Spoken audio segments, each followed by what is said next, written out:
Warning! The Stone Age Gamer podcast includes a lot of bad language. Cover your motherfucking ears.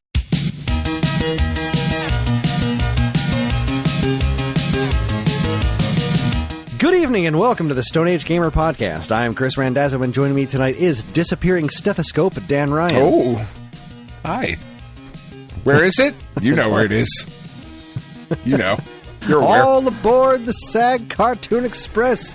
We're talking about Video Power, a show about Acclaim video game characters doing ridiculous things. Exactly how useful can a basketball be on a train? Watch out for fist cigars because the Stone Age Gamer podcast starts now. God,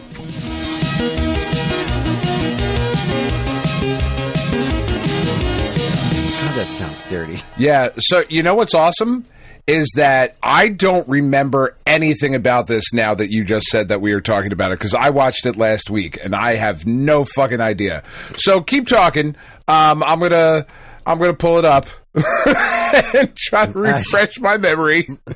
Look, Dan, I watched it this afternoon and I've already forgotten most of it. I don't think it's going to help. No idea what I know. I just needed it on at least in the background. Holy shit.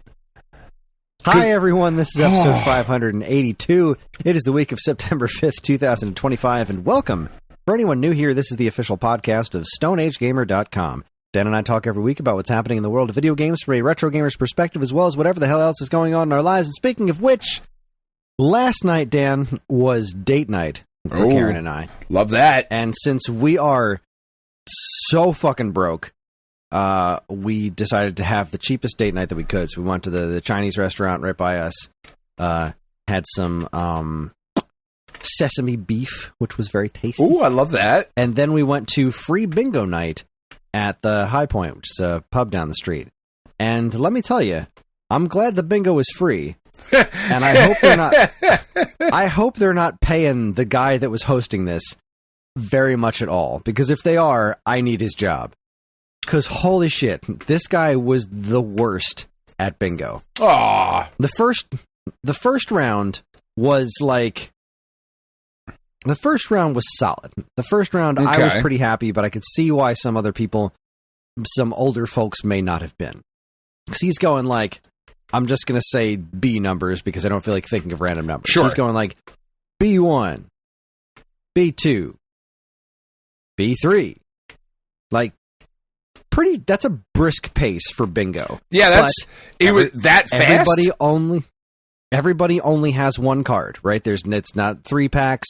You can only get one thing of cards. You can't get multiples. So everybody's only got one. So he's going at a brisk but manageable pace. Okay. But then somebody in the audience complained that he was going too fast.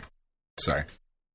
Complained that he was going too fast, and so he slowed it down to anywhere between 30 seconds to a minute and a half between numbers. Oh, God. Like being a dick on purpose? I think so. It was hard to tell. And by the end of the night, it got super erratic because he would read a number and then he'd pick up his phone. And then, he would read the next number whenever he was done doing whatever was happening on his phone. So it could have been 5-10 seconds or a minute and a half. But that's just what the guy was doing. He was on his phone all night and reading the numbers in between doing whatever the hell he was doing on his phone. During the what an asshole. What was it? During the X round, he kept reading the N numbers. What's the X when round? You're doing the X. I don't play bingo, so you're gonna have to. Oh my god, bingo's amazing. So when you have your bingo card, you don't win by making a straight line. You have to make an X on your board, which means that the N, you don't need any of those numbers. They are pointless. Okay. But he kept reading them. Usually when somebody's hosting bingo and you get to the X round, they don't call the N numbers. Obviously they come up when randomly, but they just don't say anything and move on to the next number. But he kept insisting that he had to read the numbers out loud. And no, you don't. You're in charge. You're the one with the computer. Just push the button and move on to the next one. You answer to no one. N does no one any good this round. No one can use those numbers. You have to make an X, and the free spot's the only N. So what are you doing? But he would read them and then wait. Like, he would read them and then wait to pick the... But what are we waiting for? Like, you just did something completely pointless, and now we're waiting for the next completely pointless thing? Like, how much does this guy get paid? Because, like, when I host Quizzo... Right. I mean, hosting bingo seems a hell of a lot easier than hosting Quizzo. So, I host Quizzo for about $200. So, if this guy's making $100, $150 for an evening of sitting and hosting bingo, I want that fucking job. I mean, I doubt it. Right? Because you said it's free bingo? Well, it doesn't cost anything to play trivia either. Well, no, sure, but like that's at a bar. Where is? Maybe you said it, and I'm just so fucking tired this week. It was okay. You did say at a bar. Okay. Yeah, it was just at the bar up the street. Right. So like, okay, it seems like the same situation. You just had a PA speaker. Obviously, you had a screen and like the bingo program on it. But like, I could do that. Shit, I could do that. Right. If I could host bingo for like $200, and I'd do that once or twice a month. That sounds a whole lot easier than hosting trivia. Yeah. And a lot more fun. I mean, go talk to him, you know? Just go over to High Point and be like, look, I don't know what you're paying this clown, but he sucks at bingo. But he is a dick, and he sucks at bingo. Just not good at this. Absolutely not. Yeah. So, you know, that was a thing. But other than that, it was fun. It was nice to get out. We watched that ridiculous Phillies game while playing bingo, so at least we're entertained between weird number calling cadences. For the and then today, today was the Cartoon Express. Yeah, so I am fast forwarding through this as you were talking, and man, yeah, I kind of remember some of this from last week. This weird Billy Idol Vanilla Ice guy that's here, but. So, choo choo, motherfuckers! Yeah, let's do the SAG it. Cartoon Express. Yeah. Well, this time, the Cartoon Express stopped at Video Power, Season 1, Episode 17, Train Game, which originally aired in 1990. This episode was about Max Force from NARC, Kuros from Wizards and Warriors, Tyrone from Arch Rivals, Quirk from Quirk, and the monster truck Bigfoot trying to stop Mr. Big from NARC and his cronies from doing something to a train full of kids that were trying to solve a mystery for funsies. Okay. This was terrible. This was dreadful. So perhaps I watched it this afternoon, and I have already forgotten almost everything that happened. Yeah. Because, so did we watch different episodes? Because I watched it on YouTube. I did not watch it on Plex. I watched Season 1, Episode 17, Train Game. Uh-huh. But I don't see a train. That's why I was so thrown off when you started talking about it. I was like, what? There's like a little kid. There's a blimp. You're not watching the right episode. This has to be the wrong... Okay, so fuck. Yeah. I watched the wrong episode now twice. Okay, hold on. Let me see if I can find it. Just start talking to me about it, and I'll see if I can't fucking find this piece of shit in here somewhere. There's Mr. Big. There's Kuros. There's basketball. I don't see any trains yet. I don't see any trains in that. Ooh, a Teenage Mutant Ninja Turtles cartoon. No, there's some nerds there. Yeah. I mean, keep talking. I'll shut up. You talk. Tell me what's up. I don't know. This is pretty interesting. What, me fucking randomly scrubbing through this, trying to find the episode that I was supposed to watch? Okay. Oh, what do you have, like a video of the whole thing? This is just, now Bigfoot's about to fuck some shit up. It's just a YouTube playlist. Now I'm on Slice and Dice, but this looks like neither slicing nor dice. So this looks like a Bigfoot, like, mixed with RC Pro-Am, kind of? But, like, it definitely isn't, because that would not be Acclaim. That would be Rare. But no, there's just Mr. Big being a fucking twat. No, I think Rare did the Bigfoot game for Acclaim. Rare did several things for Acclaim. No, I know, but did they do Bigfoot? Ooh, let's find out. Enough to mix it with this fucking No, just that was Beam. awful Beam cartoon. software. Okay, Bigfoot for NES was Beam Software. Oh, Beam Software, known for HERG, high-level user-friendly real-time games designer for the ZX Spectrum, and Aussie Rules Footy for NES. I do love a good footy, depending on if like Tiff's tired or not. Jesus. Sorry. Forgot. There are people like that I know that like I see that are friends with my children that listen to this podcast now, so I have to be I don't. Extra embarrassing? Yeah, Absolutely. God, why can I not find this fucking episode of this show, Chris? I watched a shitty episode twice. This looks like we're in a tunnel. There's Bigfoot. There's Tyrone. Don't you have access to the Plex? Yeah, but it's upstairs. I guess I could watch it on the... Okay, hold on. Is it on the computer? I've never done it on the computer. I'm so underprepared. I'm not going to say unprepared. Because I did watch a cartoon. It was just... You did. Just and happened let's to be real. The wrong one. It's probably fairly interchangeable. But I would imagine. So, yeah. This show sucks. show is so bad. It's so bad. So like apparently the kid, whatever the fuck the kid's name is, he's got a cold or something. Right. So he's not going to be involved this time. Oh. Except he eventually is anyway. Naturally. But he's not going to be in Video World or wherever the hell everybody is. Oh, so wow. all those numbnuts, there's like a train that's got this group of kids, and some dude comes out and is like, all right, you're like video game kids or something, and we're going to do this mystery on a train. You're going to solve this mystery on this train. Yeah. And then Mr. Big shows up, and he shoots a fist cigar at a guy. It's just a cigar with a fist on the end of it. Sure. I don't know, man. I don't know. So he does. He shoots this fist cigar at a guy so that one of his cronies can pretend to be running things. I guess I don't know what his plan really was. Like I don't know. There were bombs on the train because he was going to blow up the train full of kids. I guess I don't know. I mean, kind of vague for and sure. The episode Fuck ended those kids really abruptly. So Bigfoot was kind of upset because he couldn't come join them. And they're like, dude, you're a monster truck. You can't fit on a train. And this like, isn't fine. This isn't Transformers, and it's questionable fucking size. There's no room for you on a train.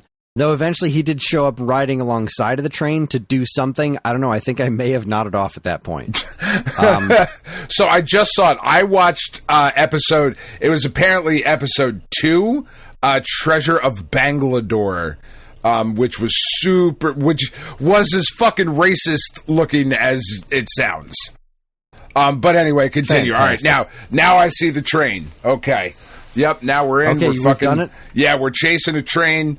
There's a Dick Tracy looking motherfucker up at the top, or like a detective looking dude. Oh no, that's a terrible mustache. What's wrong with that guy's mustache? Looks like a boomerang. I think I found the one you're talking about, the playlist you're talking about. So what's the train game one called in this playlist? Train Game. Or what's the train? So I watched Train Game, and it was the Treasure of Bangalore or whatever the fuck. So yeah, I found the Treasure of Bangalore. Now I'm looking through this Video Power Team episode like playlist. I'm looking for Train Game. I want to see. It doesn't matter. I'll load it up on the Plex. Yeah, that's where I watched it. It's fine. Because I mean, I need to refresh myself on this because none of this shit made sense. Yeah, so like, so Kyros is now standing here in the middle of the train. Mr. Big's just like talking shit.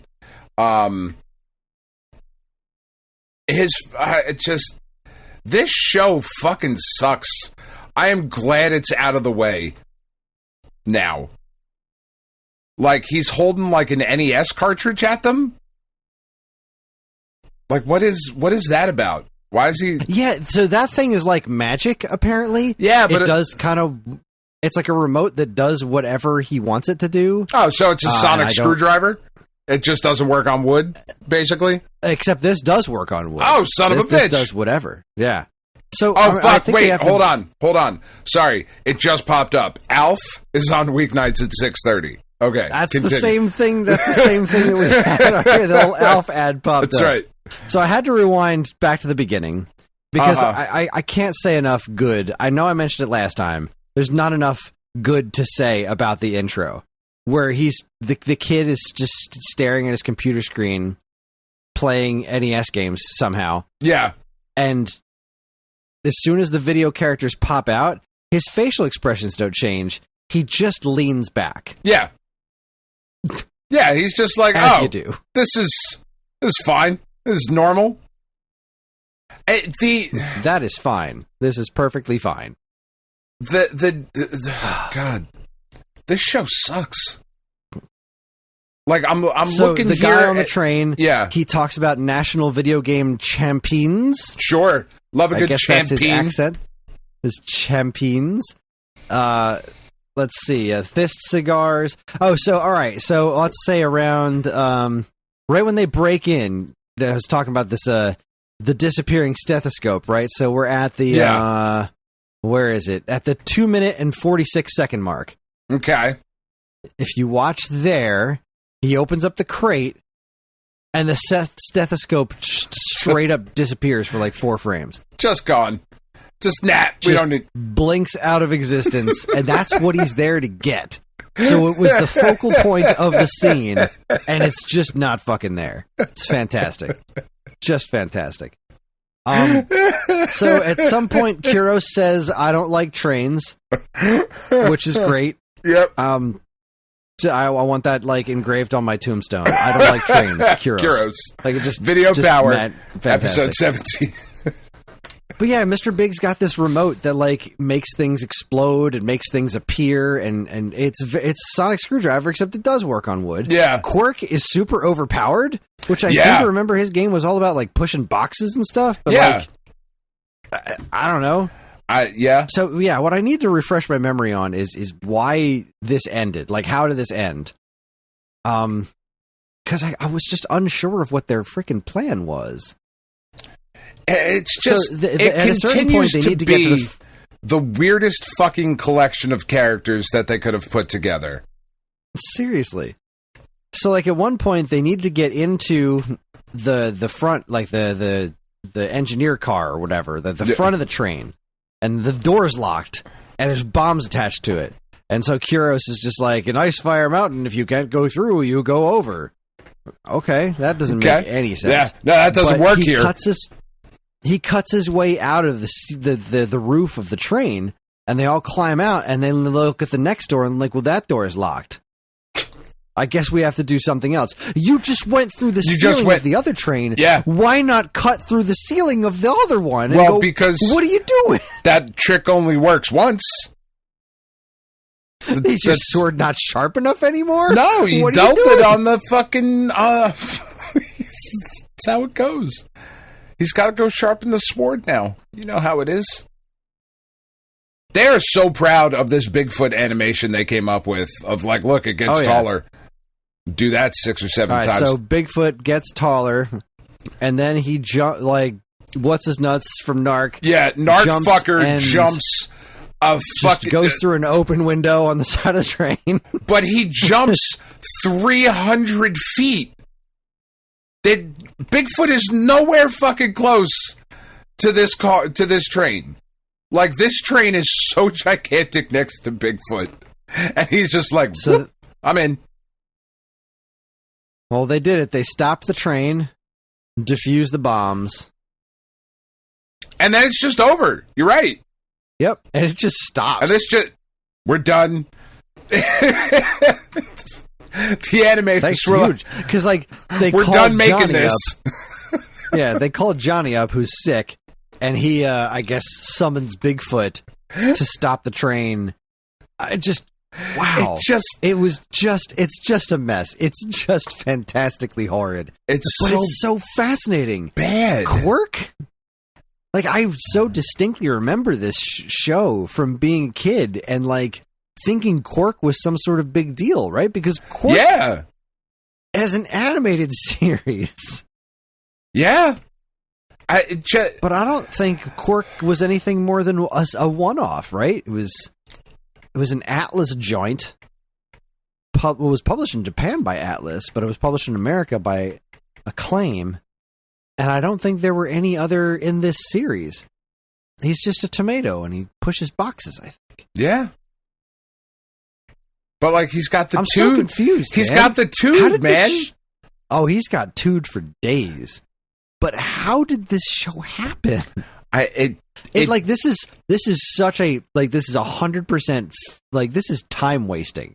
Like, when you say that TV is wasting time, this is what you're talking about. Because there is nothing of value here. None. It's just Absolutely so not. vapid. There's the the current. Astounding. I don't know if John is into the brain rot thing currently. There's like just a video series, like TikTok trend. It's just brain rot is what it is. This is fucking brain rot. Like what people are trying to do now is like on purpose, and they're trying to make like something sort of clever or whatever. This, you're right, is just absolute fucking nonsense. It's content. It's all it is. So, is like, all right, this is what we've got. Let's create content out of it. It's really kind of impressive. It kind of is. I mean, yeah, you're not wrong. So let's take a look here. Okay, I'm just kind of curious. So the game's published by Acclaim. Okay, Acclaim Entertainment. What did they own? I guess so. This show was on in 1990. Okay, indeed. So let's see. Taking a look here.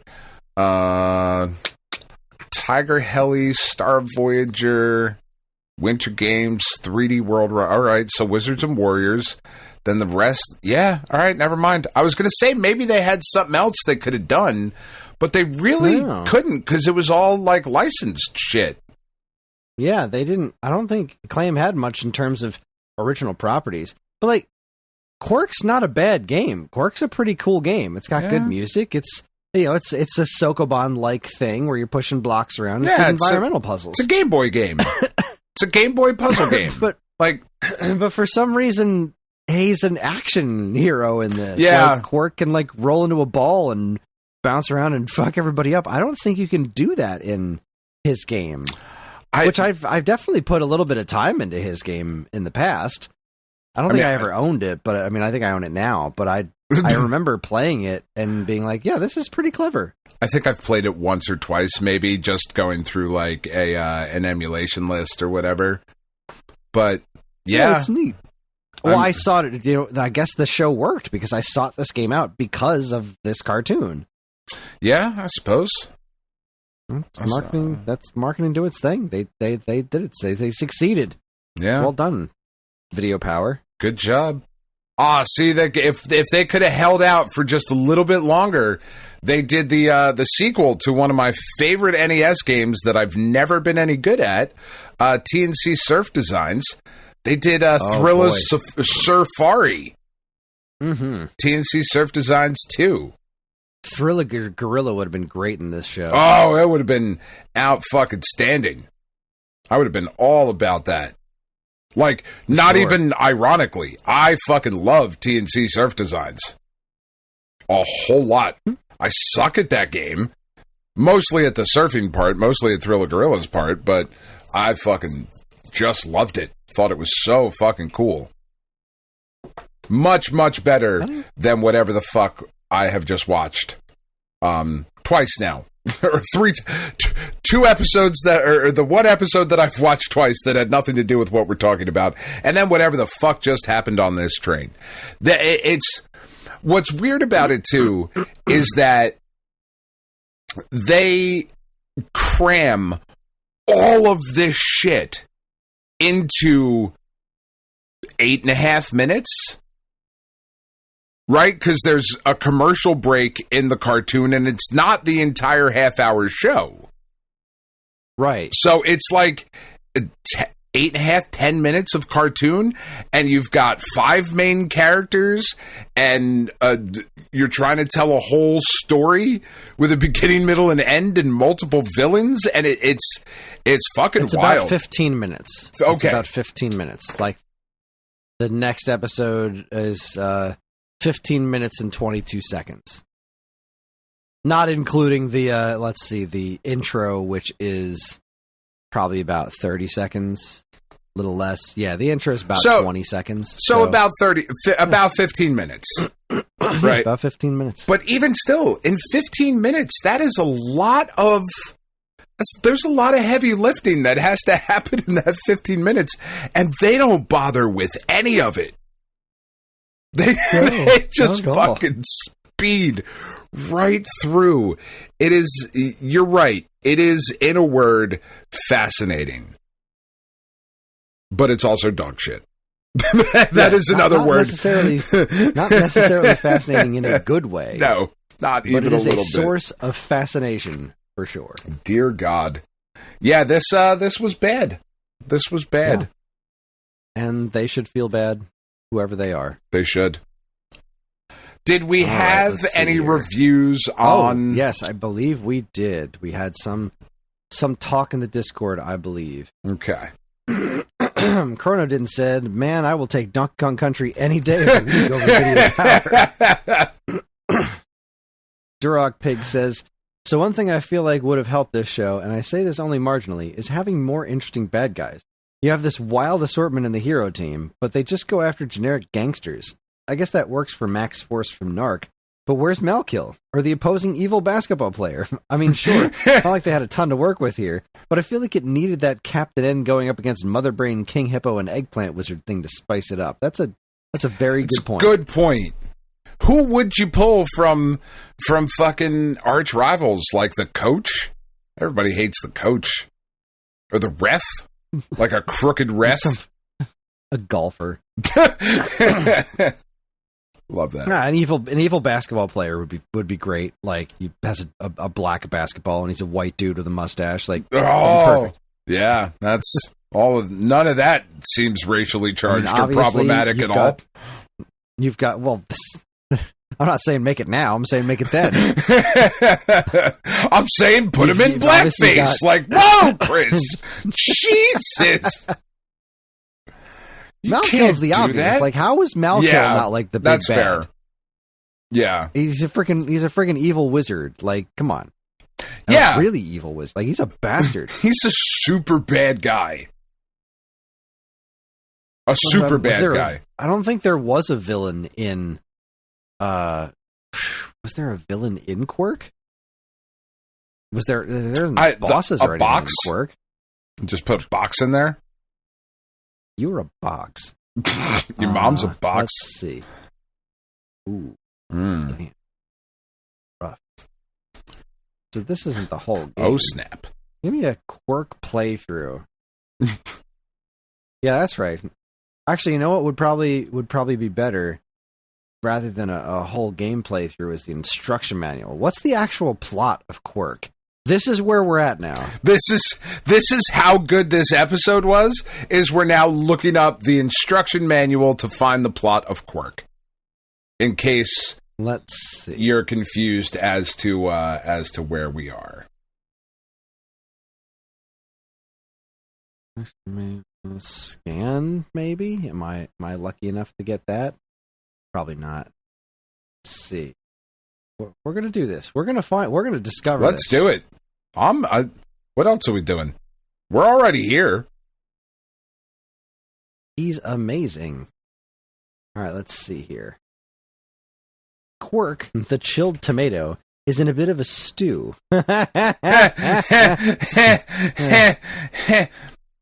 And he needs someone to help him chill out. See, it's like this. Quirk and his girl, Tammy, were out painting the town tomato red when they decided to check out this cool subterranean labyrinth beneath the city's sizzling hot streets, as you do. Well, it seemed like a good idea at the time. You know, we're on a date. Let's go check out the sewers. Yeah. I mean, that's how I got Tiff to marry me. But that's when all the trouble started, because somehow Tammy Tomato disappeared down there, probably kidnapped, but we're not positive. Either way, Quirk wants her back. So does Tammy's mother, which is why we've got to get her before she turns into a vegetable. Together, why would she turn into a vegetable? This is so good. I love all of this. Oh, boy. Together, you and Quirk must solve puzzle after puzzle in this masterminded underground maze. Sometimes Quirk's veggie buddies, Curly Carrot, Eddie Eggplant, and Pete the Pepper, will step in to lend a hand. It's getting worse. You'll rotate giant turnstiles, move mammoth blocks, and fill in cavernous holes. All the while looking for a way out of this puzzling predicament. It's exhilarating and exasperating, and just when you think there's no way out, you figure it out. Okay, so there doesn't appear to be a villain of any type? No. Quirk's veggie friends. Juicy Tips. Ooh. That was my nickname in high school. Damn, you beat me to it. Old Juicy Tips. Juicy Tips McGee. Is Juicy Tips coming to the party? Boy, I hope so. Crikey. Good God. Oh, fuck me running.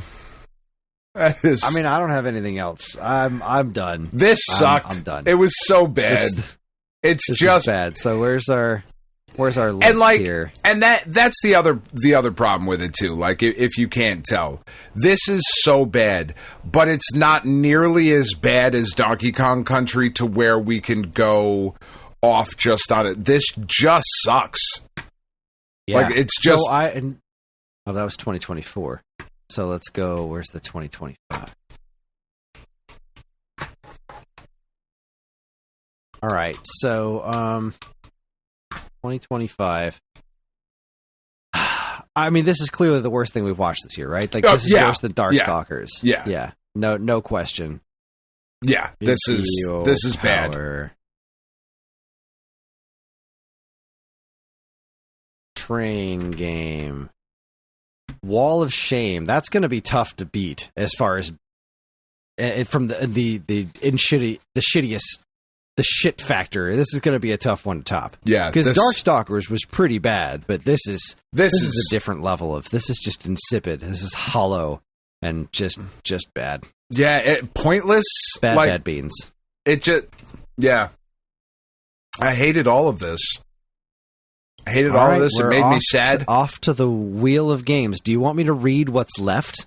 Yeah. Or do you just want to spin and see what's there? Nah, tease it out a little bit. Let's get people hoping for something and then be like, oh, well, that wasn't it.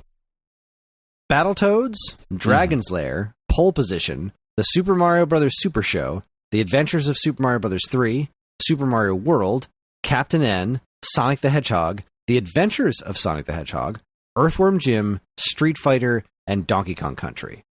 So far this year, we have watched Zelda, Mega Man, Mortal Kombat, Double Dragon, Pac-Man, Darkstalkers, and Video Power. So of what we've got left, what do you want the most? Battletoads. Yeah, I've never seen the Battletoads pilot. I'd like to see what that's like. To Battletoads, I think. I think. I don't know. Yeah, I wouldn't mind some Earthworm Jim. I seem to remember liking that show. Yeah, I mean, you seem to remember liking a lot of shit, though, at times. And then we watch it, and it's like, oh, well. All right, here we go. Spinning the wheel. Where are we going to land? It's being super janky because there's all these ads playing. Sure. It landed on Battletoads. All right, there we go. Look at that.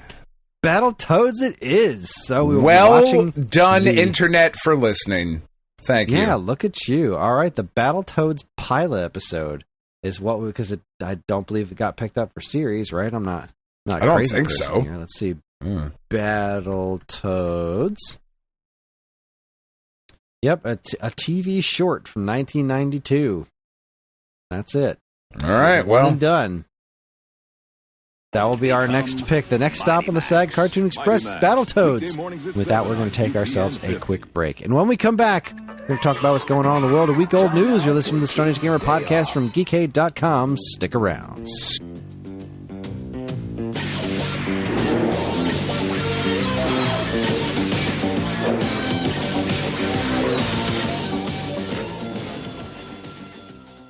Hey, I'm Ryan. And I'm Andy.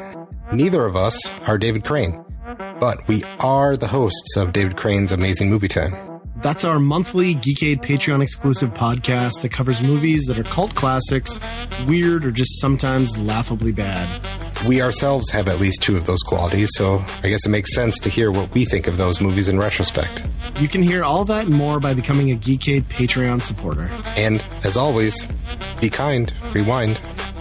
When you hear the words cross-stitch, you probably think of a grandma lovingly making a Christmas stocking, a picture of a lighthouse, or maybe a Bible verse with flowers. But that's not what we do at Shoot the Moon Stitches. We take the old-fashioned art of cross-stitch and pair it with contemporary themes and imagery to create striking works of art that make the perfect gift for anyone who grew up with the internet and has a wicked sense of humor and an appreciation for pop culture. From cult favorite TV shows and movies, to retro video games, to TikTok trends. If it's made you smile, chances are we've stitched it. You can shop our selection of art and gifts by going to Etsy.com and searching Shoot the Moon Stitches. For all your fun, feminist, fandom fiber art needs, visit Shoot the Moon Stitches.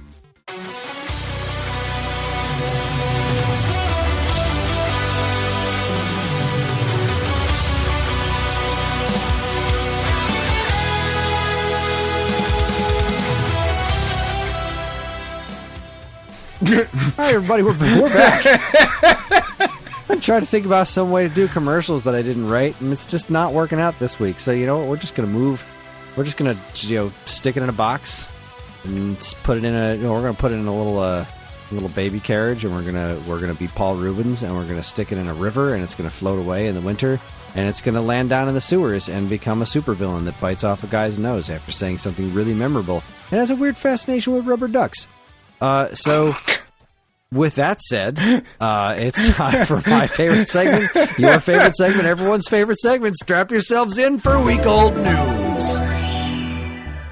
Such a horrible way to describe Batman Returns. It's a wonderful Christmas movie. So it's gonna take power and store it like a battery? Welcome to Week Old News, where we discuss all the news that was new a week ago.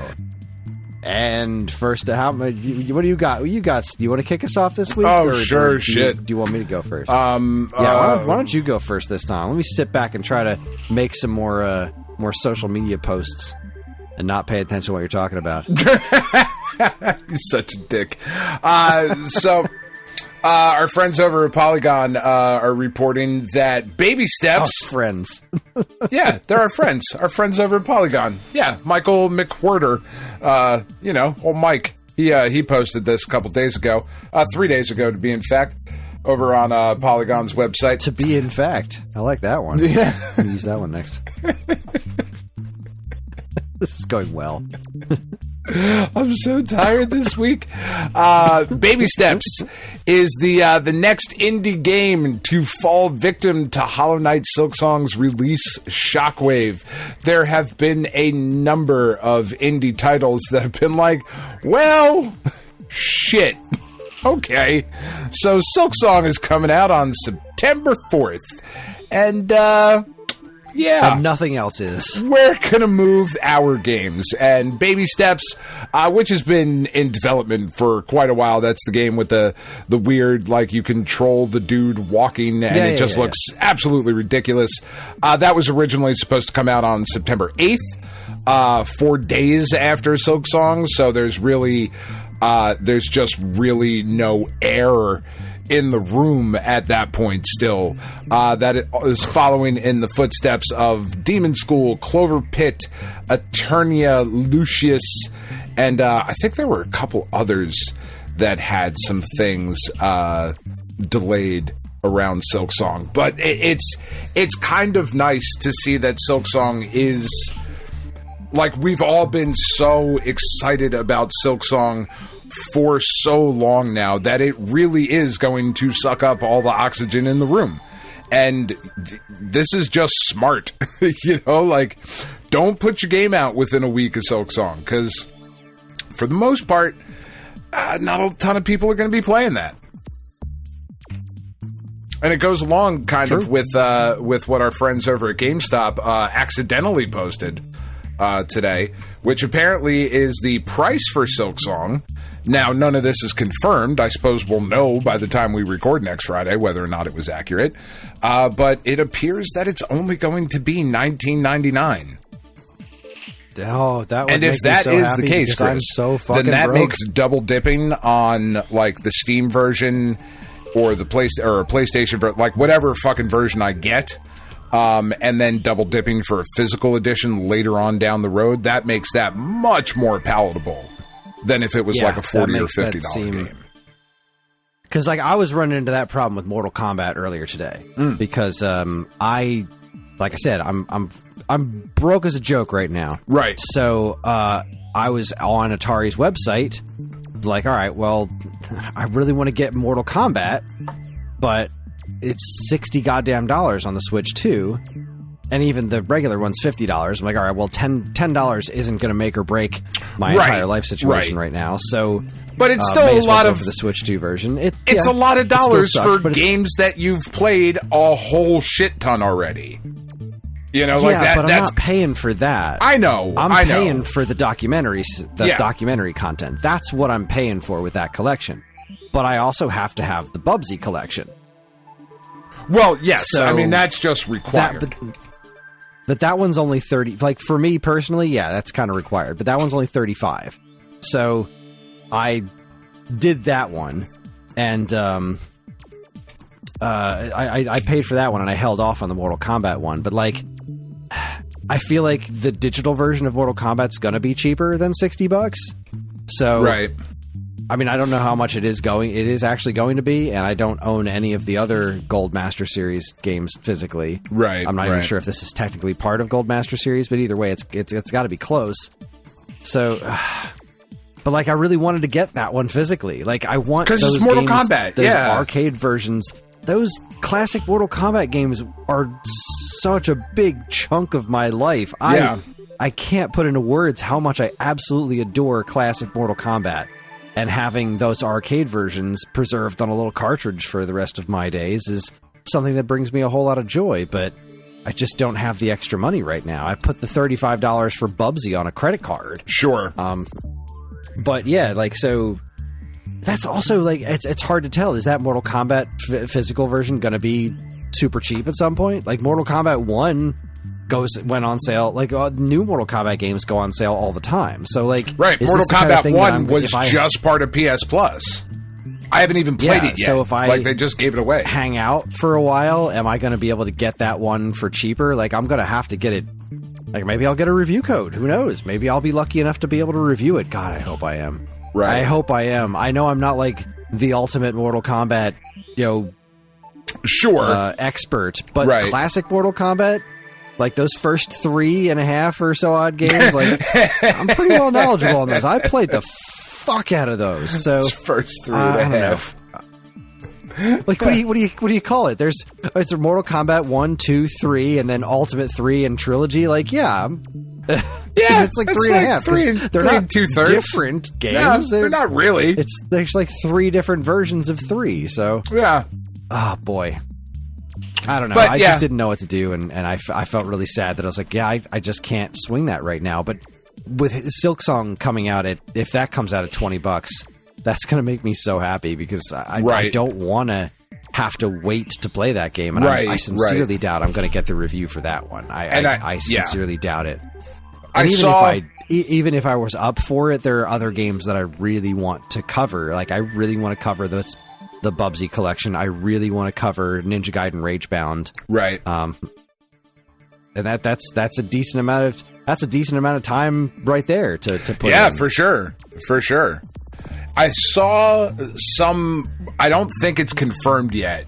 I haven't seen anything with it confirming a date, but it looks like the physical for Silksong is rumored to be in January. Okay. So, that I'm cool with that. Like, if it comes out at $20, which the original Hollow Knight was $15. So if this one comes $20, the physical will probably be $35. Right, but 4 months later, that seems fair. And like I said, that makes me, if it comes out at $20, like if that GameStop leak was accurate, I am way more likely to double dip on that than if it was $60. Like, if it's $60, I'm still buying it on Friday. Like, that's not the question here. It's just how soon I would then get it physically is different. But anyway, moving on. Our friends over at Bleeding Cool report that Arcade 1-Up has released, and man, do I want this, a brand new special edition of the Terminator 2 Judgment Day arcade game. This is a deluxe arcade cabinet. It is 5 feet tall. It has a 17-inch monitor. It's got 2 guns on it, and it's $600. And that's fucking stupid, but God, I love that game. The T2 arcade game is just the world. It was so fucking fun, and it was such a good tie-in to a movie that I don't know. I don't know if we can like really give an analog to people who weren't alive to experience the mania that T2 created. It was pretty special. There weren't a really lot, was. Just like, wasn't a lot like it, you know. It was just the biggest thing in the world. Yeah, it was a cultural touchstone, but it was also like, it was, I don't know, it was a really good movie. That's the thing. Movie. It is a very, very solid movie, Edward Furlong notwithstanding, because he's horribly, painfully, wretchedly bad, in my opinion, in absolutely everything he does. I'm sure he's a lovely person, but boy, is he hard to watch at times. But in that movie, he's fucking great. And because everything is fucking great in that movie, and it just enveloped the discourse in pop culture for so many people at that time, and it was just everywhere with merchandising, with toys, with video games. It was just this full-on blitz that really doesn't happen anymore. You know, like, even if you look at, like, Superman and Fantastic Four that came out over the summer, like, there were pieces of it, right? Like, the movie was there, and, like, there's some cool toys, and, like, I certainly like the Superman toys, but there wasn't a ton of Fantastic Four movie toys, you know? Like, that, there are Marvel Legends that came out, but there wasn't a whole line of toys to go with that, and a video game, and a tie-in at McDonald's, and this and a that, and like with T2, it was just a massive thing. And the arcade game also happens to be incredibly fun. Just one of my absolute favorite like light gun shooters that has ever been made. But this is $600, so I'm not going to have it, but boy do I want it. And I want you to have it. Well, thank you. I'm sad that you can't. I do appreciate that. This one, I didn't look at the list of games. I just, let's take a look now, because I'm sure this is on your list here, but also from Bleeding Cool. They report that EverCade is releasing the Rare Collection 1.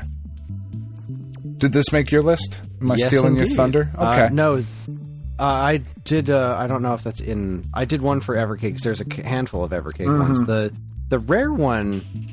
God, did we not talk about the rare one? I don't think we did, because this Bleeding Cool didn't. Yeah, this news came out on Tuesday. Yeah, at least that's when I don't think we talked about it. But no. EverCade Rare Collection 1 trailer went up on YouTube 3 weeks ago. Oh, did it? Yeah. Did we talk about it? Yeah. All right, never mind. All right, I'll shut the fuck up then. One. Oh yeah, because it's got Saberwolf on it, and yeah, okay. Okay. I don't know why that popped up on Bleeding Cool this week, but fuck you, Bleeding Cool. I mean, there's other Evercade news, so yeah. It's kind of odd that that's there and not the new news. Yeah. Okay, I'll get there. I also had this story from Nintendo Life. This is an interesting story, I think. Japan's National Library says game keycards are not eligible for preservation. That was on my list. I'll take that off. And yeah, that's... Because obviously they're not, but it's nice to see... Not there. Right? You can't preserve this idea in the library. That's weird. It's nice to see that that is being recognized, though. Right? Yeah. That they are coming out and being like, no, this actually, like, this is nothing. You know, this really is nothing. Because we had, and it kind of ties into this, not necessarily, but it kind of does, such a pain in the ass experience with the Switch today. Or this week, I mean, not just today. Because Roddy wanted to, what was he doing? He was trying to get, because he wanted to play, either Pikmin 4 or Splatoon, one of the games that he has on his Switch Lite, okay? That he bought under his account, or that I bought for him under his account. He wanted to get that on the Switch 2 to play it on the TV. And he starts texting me while I'm at work how he has to go in and he has to unlink the Switch, our original Switch, from the Switch 2, and then link the Switch Lite to the Switch 2 to be in order to transfer shit over and to get the thing moving to the other system. And then he had to change the profile, and as soon as he did that, it dumped Mario Kart World off of the Switch 2. So we had to re-download the entire fucking... And it was like, what the fuck is even happening with any of this? Like, what are we doing with all these key cards and this weird shit? I don't understand, Nintendo. Now, maybe that was a him thing. And maybe he didn't do it correctly. But I doubt it. I doubt it based on the everything that I've heard about it. And it's nice to see that their national library is being like, cut the shit. Well, you're talking about virtual game cards, which is different from game key cards. Right. We're talking about two totally separate entities. But still stupid. The issue that you're having now, like a digital, the game key card would not have the problem that you're having right now, because the game key card is going to work just like a cartridge, except you put the thing in there, it's going to give you the icon, and then you have to download the information. So anyone with that key card can just put that into whatever Switch they have. It's not tied to anyone's account. Works just like a physical card. It's still dumb. Okay. You're still buying a little plastic doodad that's like, okay, well, we're not going to have to put information on a card, so I guess it's cheaper for us to manufacture. But it's dumb. It's less dumb than code in a box, but it's still... It's a sort of cute middle ground that's like, you look at it and see like, oh, Nintendo, that's really fucking dumb. I guess it's vaguely clever, but please stop. But why? But there's nothing on those cards except for the little key. Why? Yeah. Because they don't want to make cheaper versions of the cards for some fucking reason. Like, make smaller cards so people can put the goddamn games on the cards, because that's what people want. We're seeing that in the sales. But virtual game cards, again, we're supposed to make the act of transferring your information from one Switch to another easier, but they've made everything way more complicated. So much more complicated. If you have more than two systems. And which I would imagine a lot of people do, right? I imagine they do. So you should just, if you've got an account, then whatever games are tied to your account, you can play on whatever system your account is on. That's how it should fucking work. That's because we have three in the house now. We have the original launch Switch. We have a Switch Lite, and then we have the Switch 2.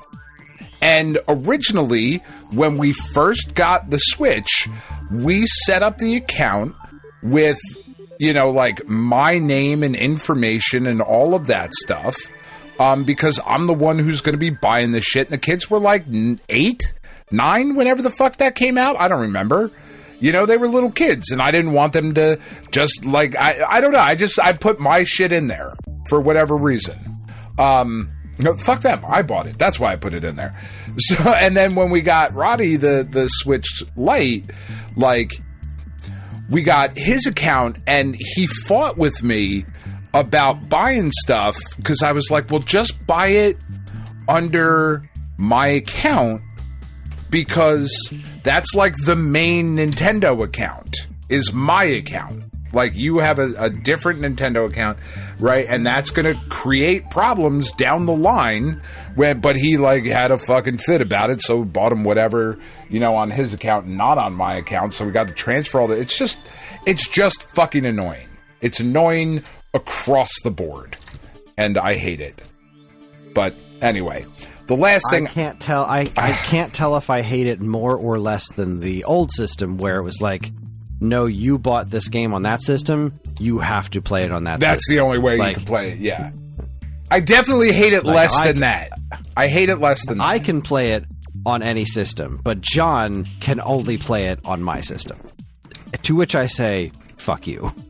Like, the fact that I can play those games on any system was great, but everyone on my family account should also be able to play those games on their systems. Like, they're my kids.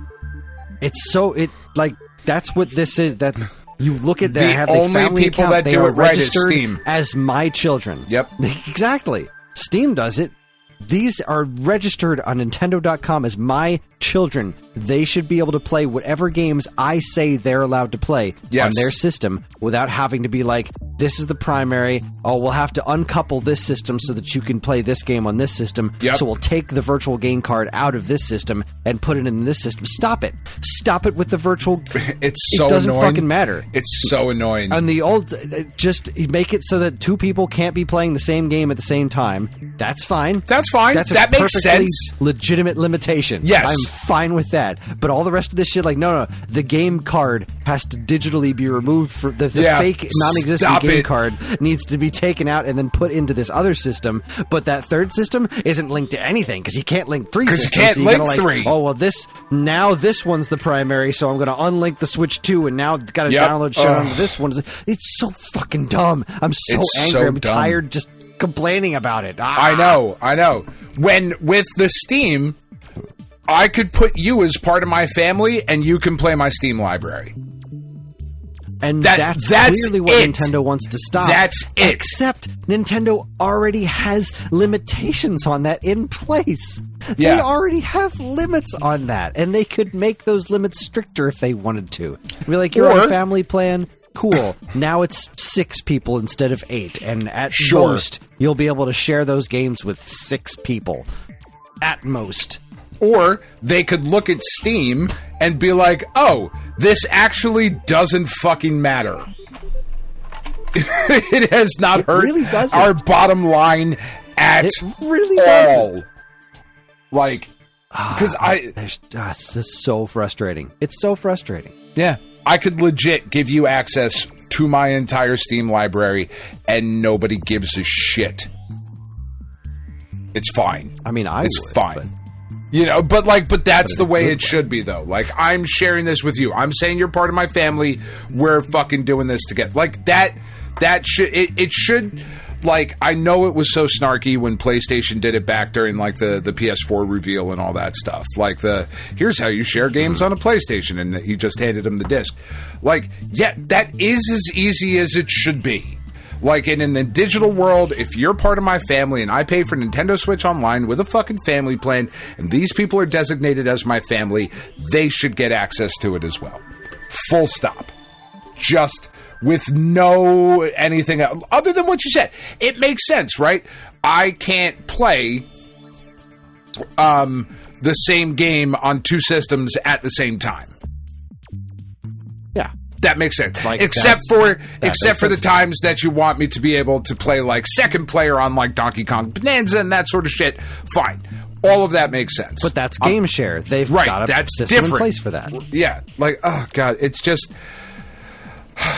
Finally, our friends over at Bleeding Cool report. This is not video game related, but I do think this will hit for quite a few of us. It was announced this week that the Choose Your Own Adventure novel, The Cave of Time, is going back into print for the first time in a very long time. The last time The Cave of Time was in print was 25 years ago. It was originally released in 1979. It's got 40 different endings in this book. Like, this was, if you went to school in the 80s, you have seen The Cave of Time. You would recognize the cover. You have probably read this book if you were, if you're around our age or maybe a little bit younger and read some Choose Your Own Adventure books. Cave of Time was just like the fucking Choose Your Own Adventure book. And it's coming back into print after 25 years. And I just thought that was really, really cool. I will definitely be going to pick up a copy because it's great. That's a lot of times to say time. Yeah. Yep, there's I think it was like 13, and I think a maybe 2-sentence period there. You said like 13. You said time like 13 times. There is a retro box set coming out at the end of September. The solo book is out currently. The box set will be out later this month. So yeah, very awesome. Love that. That's all I had. What do you got? Okay. Whip it out. Show it to me. Oh, God. Swinging around. Well, let's see. Push Square reports, Atari now owns rights to several Ubisoft games. Will bring them to, quote, new platforms. Okay. This is an interesting one. So, as reported by Business Wire, the company now owns the publishing rights to the following titles: Child of Eden, Cold Fear, Grow Home, Grow Up, and I Am Alive. Ooh, I Am Alive. Is that the one that I really like? I can never remember the fucking name of this game. I remember I Am Alive being PS3? kind of a big deal. It was a PS3 game. Yes, this is one. This was really good. Yeah. I really enjoyed this like game. A bunch of properties that Ubisoft more or less abandoned. Yeah. And Atari just swooped in and be like, you know what? We can make games. Let's make some games. So Atari's making some moves here. They've been doing something. This is an interesting step up for them as far as like production goes, because these are not Atari properties, but I guess they are now. But the notion of going to other third parties and being like, that's cool. You're not using this. Can we? Like, I like that idea quite a lot. That was my show topic idea. Damn it. That was my show topic idea. Atari, you fucking pricks. They were like, oh, that is a good idea. Let's go do it. Why are more people not giving me money is a good question. That is a good question. Meanwhile, GameSpot reports Play Acclaim Showcase is coming in September. Yeah, that's right. You thought we were done talking about Acclaim? Not tonight, motherfuckers. Play Acclaim is slated to be streamed on the company's official YouTube channel on September 10th, 11:30 a.m. Guess I know what you'll be doing. Yep. It's another game showcase. Woo-hoo! You gotta watch it. I do, because somehow I made that a thing. This is very interesting to me. Is that Acclaim is back, right? And apparently they've got something up their sleeves. There's a trailer here, and it's like a new era is coming, and it's a bunch of old Acclaim games being played on a stack of CRTs. I'm curious. Sure, I'm very curious. Like, what is this going to be? When the new version of Acclaim was announced last March, the company promised to, quote, support indie developers and reignite classic franchises. It's unclear which, if any, of the licensed games and franchises from the teaser trailer will be a part of Acclaim's future. WWE, TNA, and AEW veteran wrestler Jeff Jarrett is part of Acclaim's leadership team alongside Joseph and a partner between Stryker Entertainment, Ridge Partners, Global Force Entertainment, Vayner Fund, and Jet Management. That is a lot of fingers in the pie. It is. I can't say it fills me with a lot of confidence. That said, I don't have this... Stranger things have happened. Yeah, it's not like if Acclaim goes under again, I'm going to be all broken up about it. Sure. I mean, so the inclusion of Jeff Jarrett is always interesting to me because he is a carny piece of shit. Like, he just is. Like, he's a fucking wrestling promoter, and he's the son of a wrestling promoter, and I love Jeff Jarrett. I do, but, like, he's also a carny piece of shit. But also Taylor Swift used to be his babysitter. So, you know, I did think that was, like, really strange that, you know, there were a bunch of headlines this week of Jeff Jarrett's former babysitter gets engaged. I'm surprised so many people cared. But, yeah, it's weird. I guess we'll find out what happens.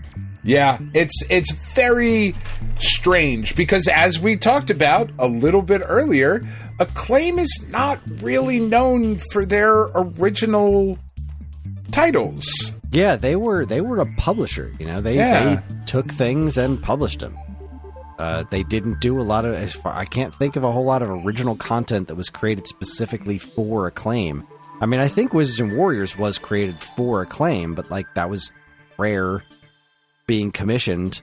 Like, you know, that was Rare being commissioned to do it. It wasn't like Acclaim had an internal development studio to do it. Yeah. So I don't know. Pretty weird. Yeah, it's weird.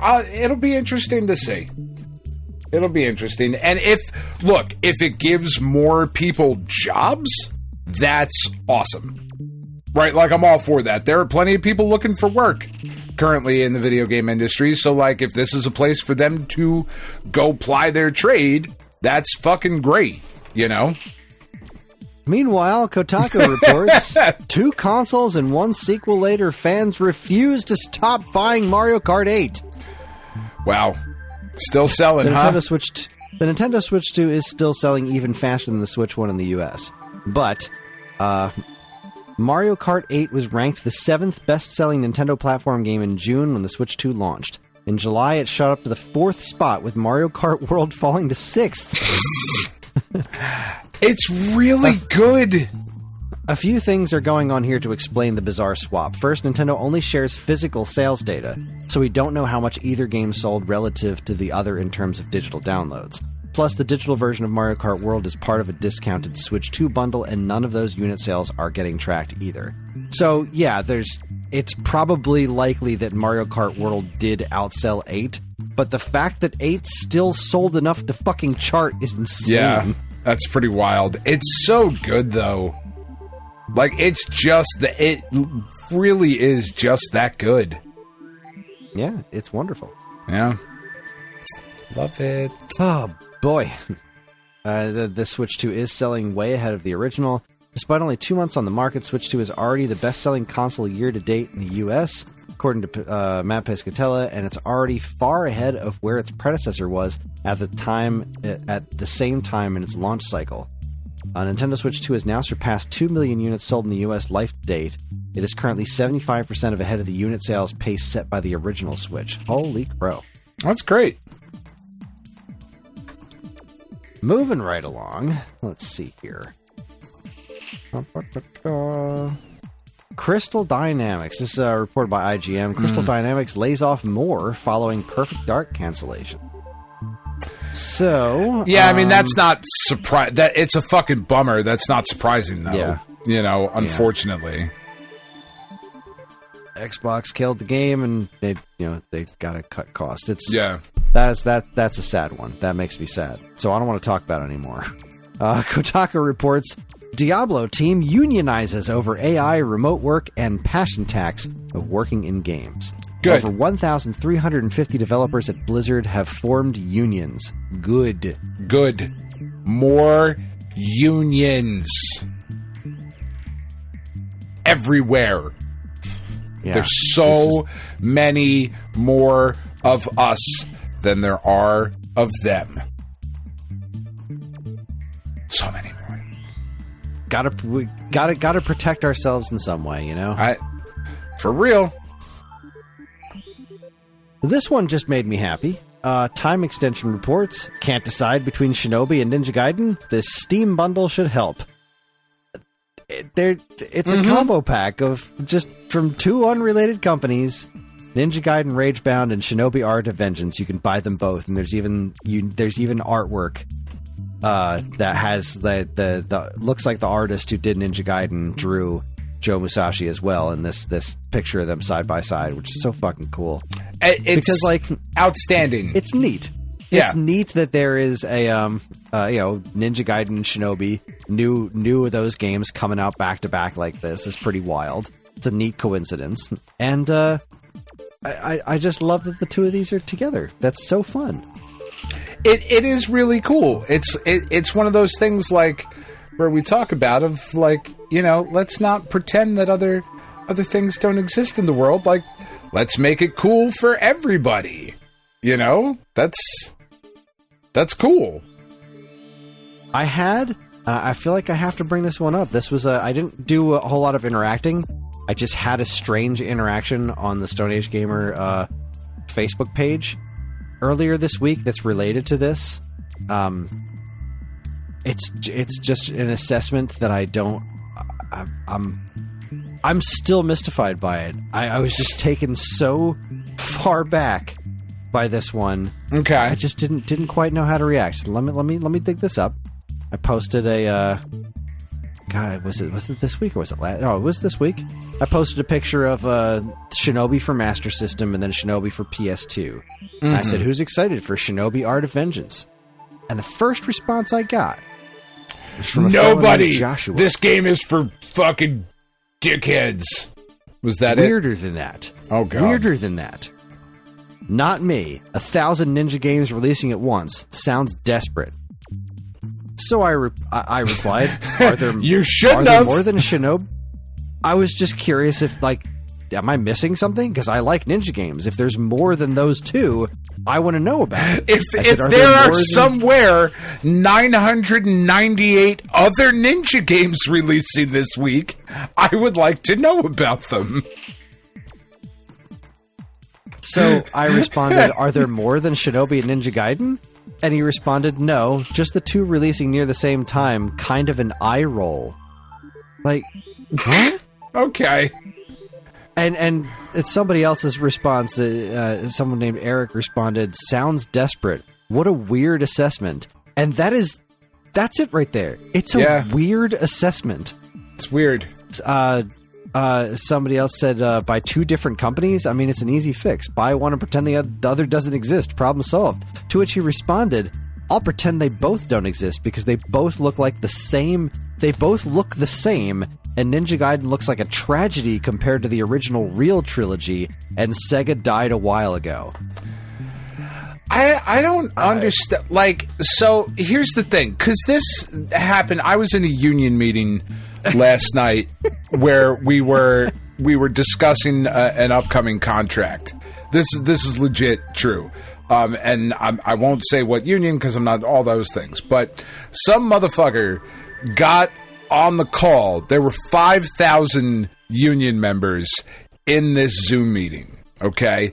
And this dude came in, and as he was discussing the tentative agreement, he said to a professional negotiated tentative, like the whole thing, this motherfucker came in there and was like, "This is low-key embarrassing." And it was like, "All right, we're all done listening to you."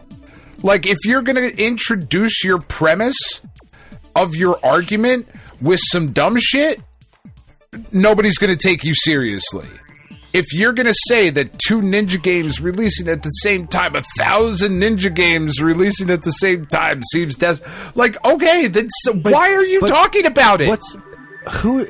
Desperate on whose part? Like, yeah, what are we talking about? Whose desperation? These are two unrelated products from two unrelated companies. it's a coincidence, but where's the desperation? And then when he said they both look the same, like, whoa, hold on, like that's not a matter of opinion. These are objectively very different looking games. Yeah, like one of them is both hand drawn animation. 2D the other one is video pixel games. Art. One of them's like a blue ninja. One of them's a white and red ninja. Like there's very little similarity between the fact they're both ninja. They don't even play similarly. No. I didn't engage. I just asked that one question to see if there were ninja games I didn't know about, and then I just sat back and watched the rest of the comments, and just like, what? Who are you? What is your What is your daily life like? What do you do with your time? I'm fascinated by this. That this is part of your day. Part of your day was to come in here and have a dumb shit conversation that doesn't make any sense about the 998. Desperation means? I don't think. I mean, do you know what desperate means? Like what? What's the? Oh, we're desperate. We need the money. Ninjas, that'll do it. Yeah, I mean, it will. The ninja games, but still, that's very odd. Very, very strange. But yes, the two of those games being sold together in a bundle, that's the Nintendo Sega thing. Not that Ninja Gaiden wasn't on Sega, but the NES trilogy is Ninja Gaiden. And Shinobi was Sega's ninja thing. And seeing the two of them kind of sort of pseudo team up there is just that's cool. Just brings the heartwarms. Time Extension reports, quote, surely they're trolling.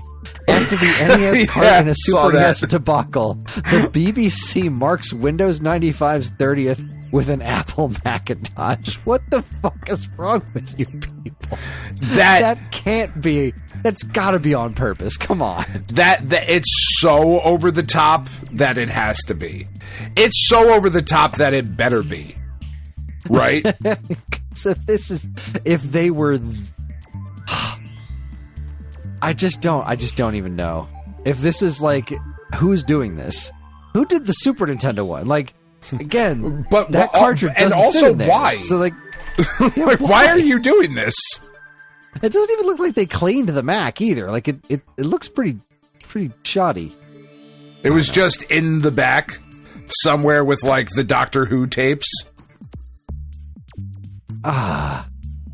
Moving on. Time Extension once again reports EverCade's next two carts feature Activision and Llamasoft, and you can pre-order them now. Yay! Ooh, this Activision collection makes me happy. You've nothing to apologize for. I was frustrated with BBC. I know. Taping over those fucking tapes. Short-sighted bastards. Where can they pre-order those games, Chris? Well, they can't pre-order them at Stone Age Gamer because I'm not fucking with pre-orders. You know what? I've decided. I'm pushing this as hard as I can throughout management. I'm just done with pre-orders as much as humanly possible. Because what happens is we'll take pre-orders on something, and then we'll say these are expected to show up based on what they've told us. They're expected to show up, like, let's say, first week of October. Sure. Second week of October rolls around. There's no word on when they're showing up. Then we eventually find out they've been delayed until January. Then we get 35 cancellations. Right. And those all have to be processed. Right. It's by you. Somebody makes a sale. Exactly. By me. Now, somebody makes a sale. That's straightforward. Returns are a whole thing. Returns are a thing that I have to run through the whole process of sending emails and correcting inventory numbers and et cetera, et cetera. Returns are a process. So when we get 30 some odd returns, that's like, I don't know, running a return probably takes me, 2 minutes? So that's an hour of work for 30 returns. Sure. It's an entire hour of work that I could be doing. It's not that I don't like working, it's that there are other things to do, and that's totally avoidable. So why not? When we get the things, they go up on sale. Yeah, I mean, that also works. That also works. So that's what I'm aiming for. Yeah, no, we're probably not going to... We're going to carry these for sure, but we're probably not going to be taking pre-orders on them. Oh, well. But I apologize. I thought I was trying to set you up for something, because the way you said pre-order, I was like, oh shit, maybe us. I'm not on So those this is parts of the collection. conversations. This is Collection 1, so clearly there's going to be an Activision Collection 2. It really gives me hope that maybe we'll get some sort of Activision collection in Atari 50 someday. Because, boy, would I love to see that. I would love to... That's such a big chunk of Atari history that's not covered in Atari 50. Like, Activision was so important. And that's barely touched on in there. It's pretty super fucking sad, important. The fact that Activision is obviously open to re-releasing these games, which is nice. And remembering that their history exists and they're not just the Call of Duty company is pretty cool. So it's got Pitfall, River Raid, Enduro, Megamania, Beam Rider, Space Shuttle, Demon Attack, Fishing Derby, Private Eye, Skyjinx, Crackpots, Grand Prix, Star Master, Tennis, and Freeway. Demon Attack confuses me. Okay. I want to see it in the trailer. That's a pretty great list of games, though. It is, but I'm curious here. River Raid, Megamania. Look at that. That's so weird. Demon Attack is an iMagic game. Demon Attack is not Activision. Right. But they've got a fake Activision cover here. It's got the artwork from Demon Attack, where it's those dinosaur toys that they spray painted silver and made look like they were flying through space, which is one of the best covers ever. So it's got that same artwork from the iMagic game, but it's an Activision box. That's weird. That's really weird. I didn't know. I guess at some point Activision bought Demon Attack. I thought somebody else had the iMagic stuff, but I thought maybe Atari had the iMagic stuff. I'm so confused. I mean, Demon Attack's a great game. It's very strange that it's there. Yeah. I mean, that's cool that it's there. I want to know about. I want to know more about it, and the fact that this fake cover is really bothering me. Activision presents Demon Attack, like done up in the Activision style with the font and everything. Like that's really bothersome to me. The Activision trade dress, as it were. Yeah, I'm looking at that, and that's not real. That doesn't exist. So, sure, if you want to do that for this collection, but now I gotta know. iMagic games. They went through liquidation, so decline. Oh, okay. So the rights to iMagic's most popular titles have been owned by Activision since the late 80s. Huh. Interesting. So Activision did buy a bunch of their stuff. So I wonder which ones they did. Because I know other iMagic stuff has shown up on Atari collections before. In fact, I think there's some iMagic in Atari 50? I could be wrong. How interesting. That's cool, wonder what other games they own then. Huh. Because I feel like I recognize the rest of these as... There's Enduro. Beam Rider was Activision. Yeah. Freeway was Activision.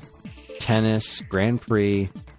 Private Eye, Star Master, Fishing Derby, Skyjinx, Crackpots, Space Shuttle. Huh. Yeah, no, I think the rest of these were all genuine Activision titles. It's just freaking Demon Attack. One. Man, that's weird. That is weird. That's really weird. Meanwhile, the Jeff Minter one, the Llamasoft, I'm not going to read all these. There's like 50 games on here. Yeah. But there's a lot. So that's cool. Go EverCade. I love that that's still going. I love that is still a thing, and they're just cranking these out. It is neat. If I had infinite money, I would so buy these things. Sure. And a bunch of hookers. And last but not least, this is pretty sad. Polygon reports Mortal Kombat 2 delayed to May 2026. Because the Silk Song.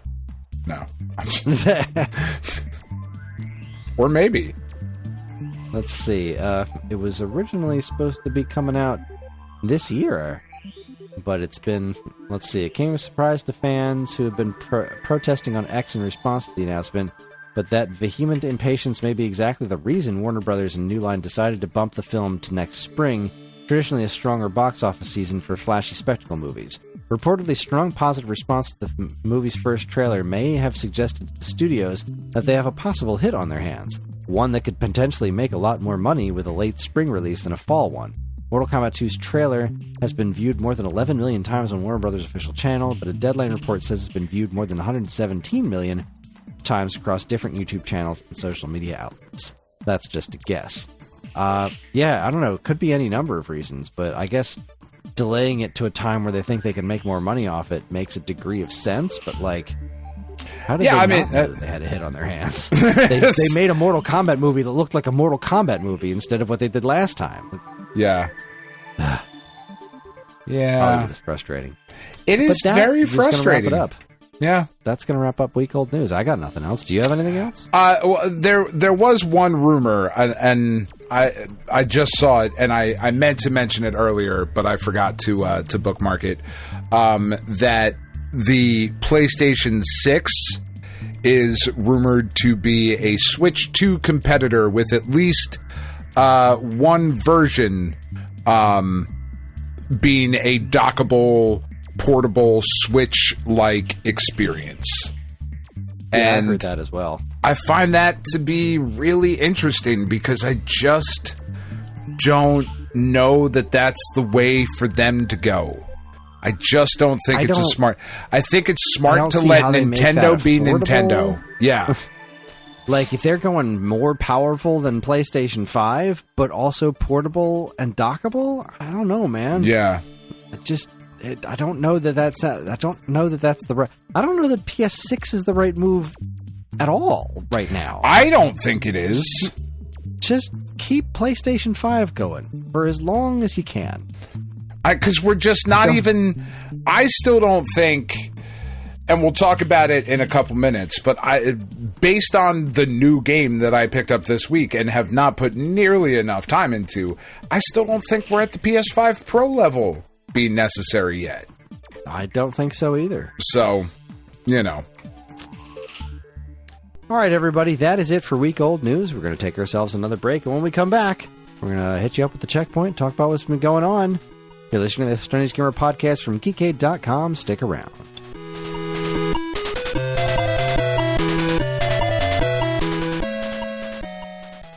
Do you miss the days when you'd get a fresh issue of Nintendo Power in the mail every month? It was stacked with reviews, previews, and all manner of cool new stuff about the world of Nintendo, and it even came with a free poster. Well, you don't have to miss those days anymore because Nintendo Force is here. Functioning as a spiritual successor to Nintendo's classic magazine, Nintendo Force is staffed with top-notch writing talent, and me for some reason, to deliver fresh new reviews, previews, and more right to your door every other month. And yes, posters are still included, except ours are double-sided. So if you want the thrill of learning all about the world of Nintendo in physical format, head on over to NintendoForceMagazine.com and learn all about it. Nintendo Force Magazine, the force of Nintendo fans.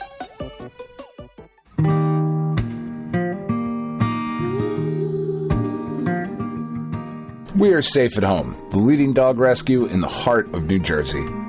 Are you searching for a loyal companion, a dog that will bring love and joy to your home? Look no further than Safe at Home. At Safe at Home, we believe in giving every dog a second chance. We rescue, rehabilitate, and find loving forever homes for dogs in need, right here in the Garden State. Our dogs are ready to make a lasting impact on your life. Each one has a unique story, a wagging tail, and an incredible capacity for love. When you adopt from Safe at Home, you're not just gaining a pet, you're becoming a part of our family. Our dedicated team ensures a seamless adoption process, providing ongoing support and guidance. With New Jersey's beautiful parks, beaches, and trails, you and your new furry friend will have endless opportunities for adventures and cherished memories. Safe at Home relies on the support of compassionate individuals like you. Your donations and volunteer work enable us to continue saving lives and finding forever homes for these amazing dogs. Join us in creating a safer, happier community for dogs in New Jersey. Together we can make a difference and give every dog the chance to feel safe at home. Visit our website or call us now to learn about how you can be a part of the Safe at Home mission. Safe at Home, because every dog deserves to be loved and protected. www.safeathomerescue.org.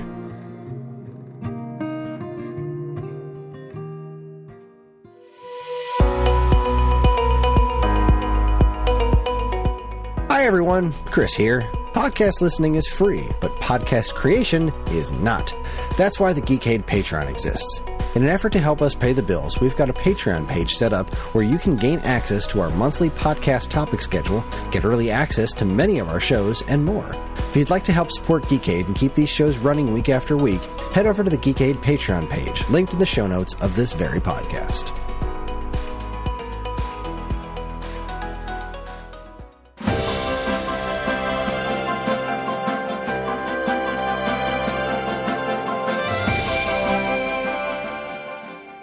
All right, folks, we have returned. We're back and better than ever.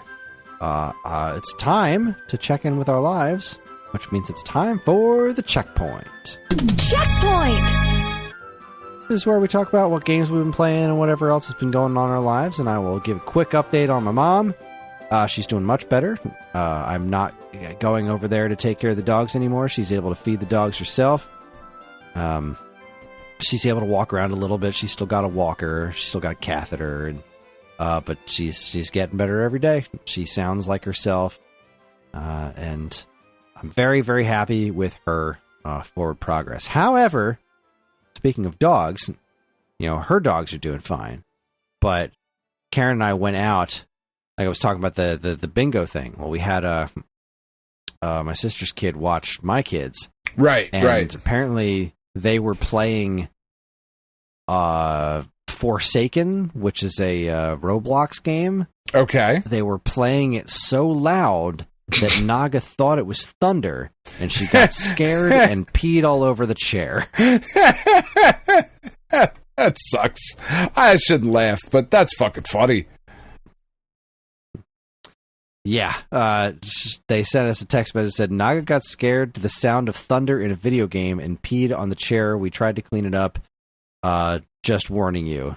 And I said, what a weird-ass dog. We'll take care of it when we get back. And then they said, poor thing. And I said, wait, what game were y'all playing with thunder that loud? Yeah. And of course, it was their latest obsession, Forsaken, which they have texted me about 7 times since this show started. Jesus Christ. I do not know that one and don't want to know any more about it.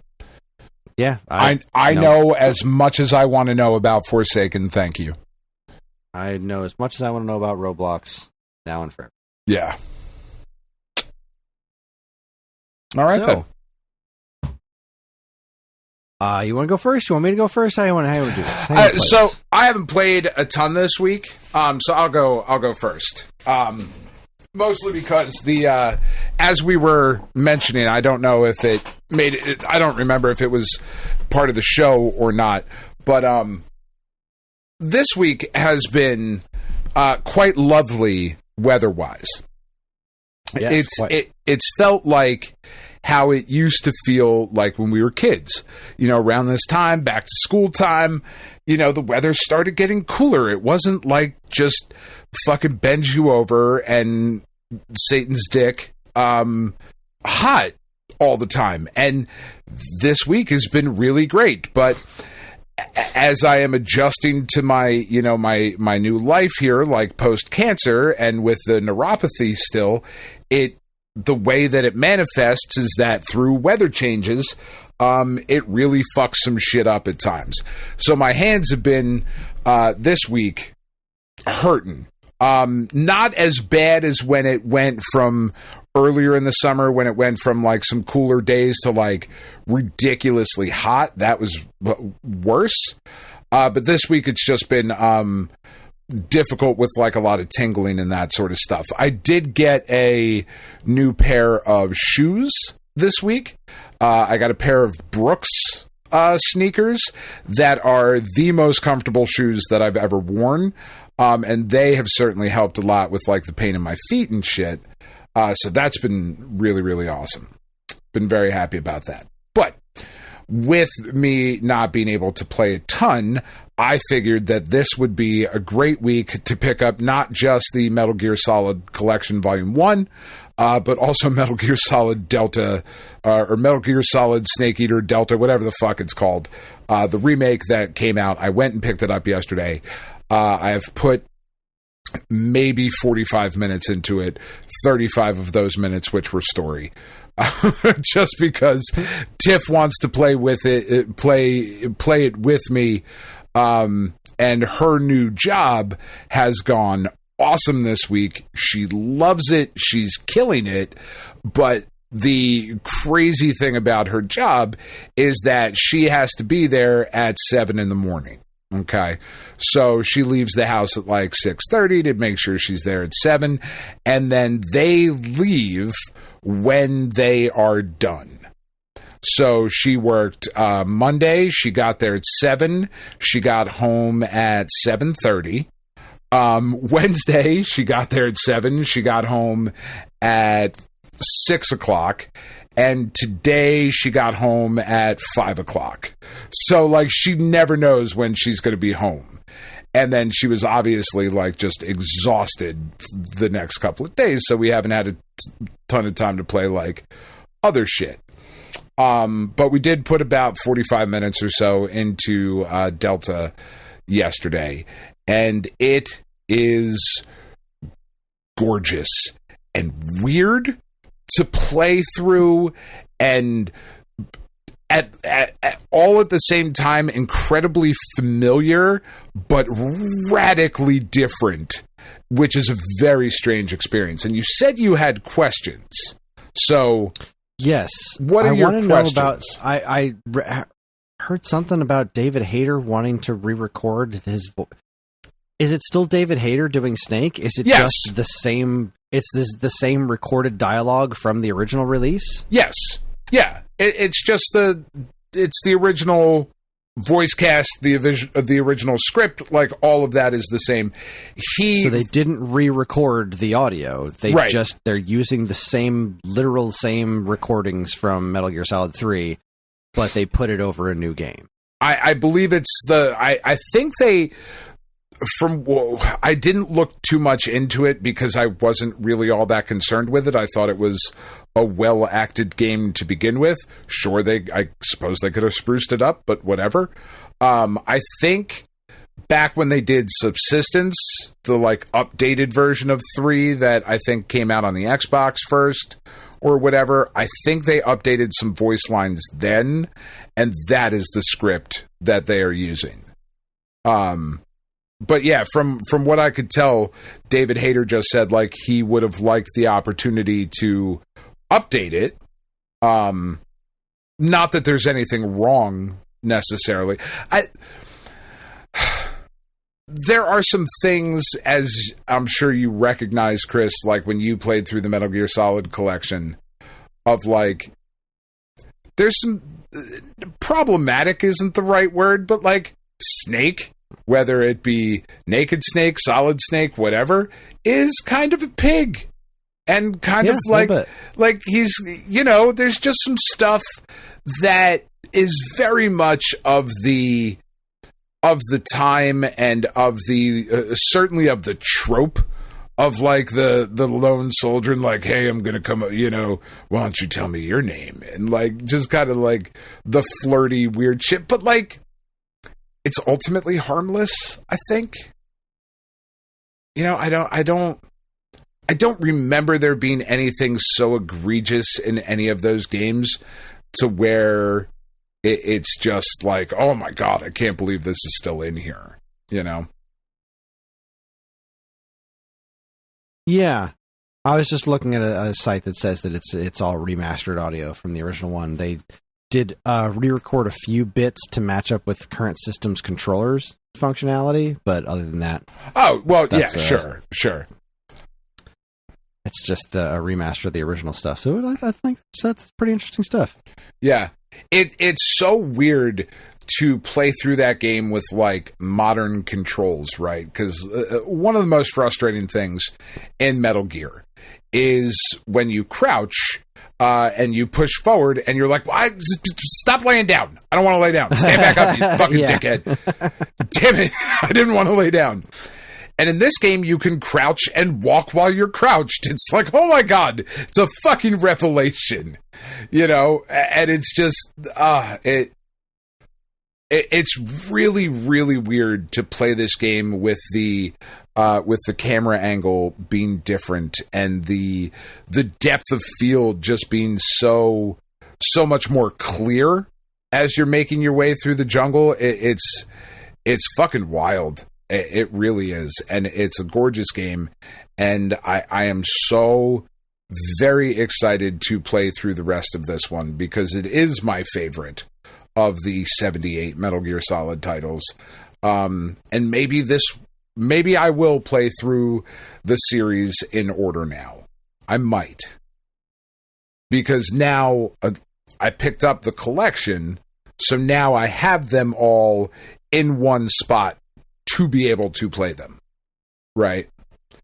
But Silk Song comes out next week. I still have Death Stranding. Like, I still have all this other shit to play.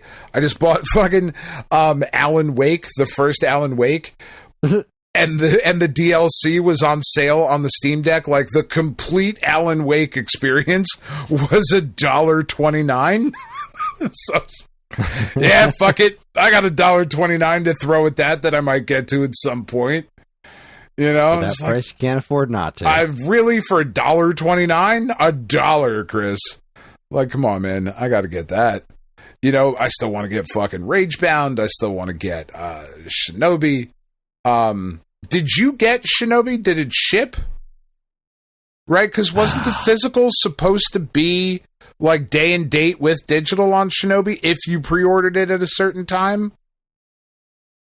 Let me explain to you what Limited Run has to say about my copy of Shinobi currently. Oh, that's so exciting. I love...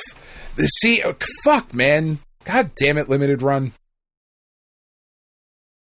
So, dear Chris, orders, fuck you. Sincerely, Limited Run games. Pre-ordered back in July. Shinobi Art of Vengeance. Fulfillment status. Production status is ready. Oh, that's good. So I click on, and I got an email that said, I got an email from, let's see, Limited Run.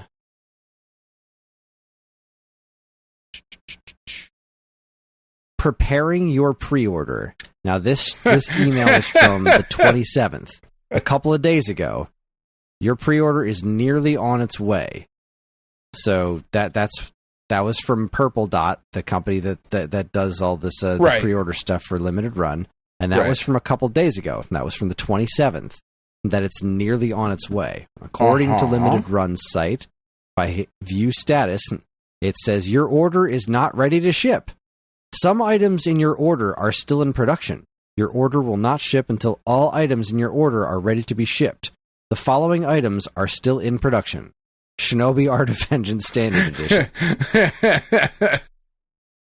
Now hold up a second, because I seem to recall production status ready.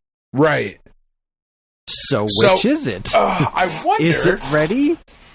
Why did I get an email 2 days ago saying that it's nearly on its way? What is happening? There's no tracking. Technically, it's still nearly on its way. There's no tracking anywhere for me to view. It just says, I click on the order and it says ready to ship. Ready to ship as of August 27th. Right. So is it yeah, is it shipping? Did it ship? Is it just ready to ship and it's just sitting somewhere? Because it came out today. So I was supposed to get it today. So this I'm looking at the website, and here's what I don't understand. Okay, Shinobi Art of Vengeance is region free. This is an open pre-order for a limited time. Pre-orders close on Sunday, September 7th, 2025 at 11:59 p.m. Eastern Time. Orders made after 6/29/25 may receive their standard edition copy of Shinobi Art of Vengeance after the release date of 8/29/25. That is what it says on the website. So you pre-ordered in July? Yeah, I pre-ordered in July. So okay, so I'm good. Theoretically, you're still within their time. It's weird that they're taking pre-orders up until a week after the game comes out. It's also weird that it says it's ready to ship, but also not ready to ship. Because that says to me that they're not sending any of them until then. Did anybody get it? I don't know. I didn't see else who pre-ordered it. anything on Reddit today, just like going through stuff. I didn't see anybody with physical copies of Art of Vengeance, but let me look now, just out of curiosity. Yeah, I don't know. There's so much out right now, and I don't see anybody with like my physical is here. Somebody's playing it on some fucking dumb shit. Yeah, it doesn't show. I don't see anybody with physical yet. But anyway, I always said we were going to talk about it, of like all of the things that are coming out, you know. It's absurd. Like the spoils of where we are currently is nonsense. That is really all I played this week. I'm sure you played other shit, but I don't know when I'm going to get to all of this. I don't either. My next period of time is a little tight. A little tight. Yeah, like it's absurd. Honestly, it really, like, it's offensively packed right now. We're sitting here. Yeah, I don't know. That was dumb. That was a fucking stupid thing to say. Anyway. Offensively packed. So, Hollow Knight Silk Song, September 4th. Shinobi today. Shinobi today, right? So, Shinobi today. Silk Song's next week. Silk Song is next week. The Indiana Jones DLC came out, which is like a big deal. Physical Ninja Gaiden is the week after. Physical Ninja Gaiden is the week after. Bubsy the Perfect Collection on September 9th. Obviously, Garfield Kart 2, All You Can Drift on September 10th. That's a big deal. So good. So good. Let's see. Silent Hill F, September 25th. I was kind of excited about that. But Hotel Barcelona, which I am legitimately excited about, is September 26th, which will then be followed by Final Fantasy Tactics on September 30th, and then Ghost of Yotai on October 2nd. Again, my birthday, big important day. That, like, who the fuck is putting out... Why are Final Fantasy Tactics and Ghost of Yotai coming out that close? 3 days of each other. It's a dick move. It's a dick move. Pokemon Legends ZA is October 16th. Ninja Gaiden 4 is October 21st. Double Dragon Revive, which I'm a little bit more interested in than you are. I'm not super interested in it, but like more than you. Does not look very good. Does not look good at all. But apparently it's coming to Switch. Yeah? I just started seeing ads for a Switch version, and that wasn't in the original trailer. No. So that's October 23rd. So there's an even shittier looking version of the game coming out. Cool. Once Upon a Katamaria is October 24th. Oh, it is indeed.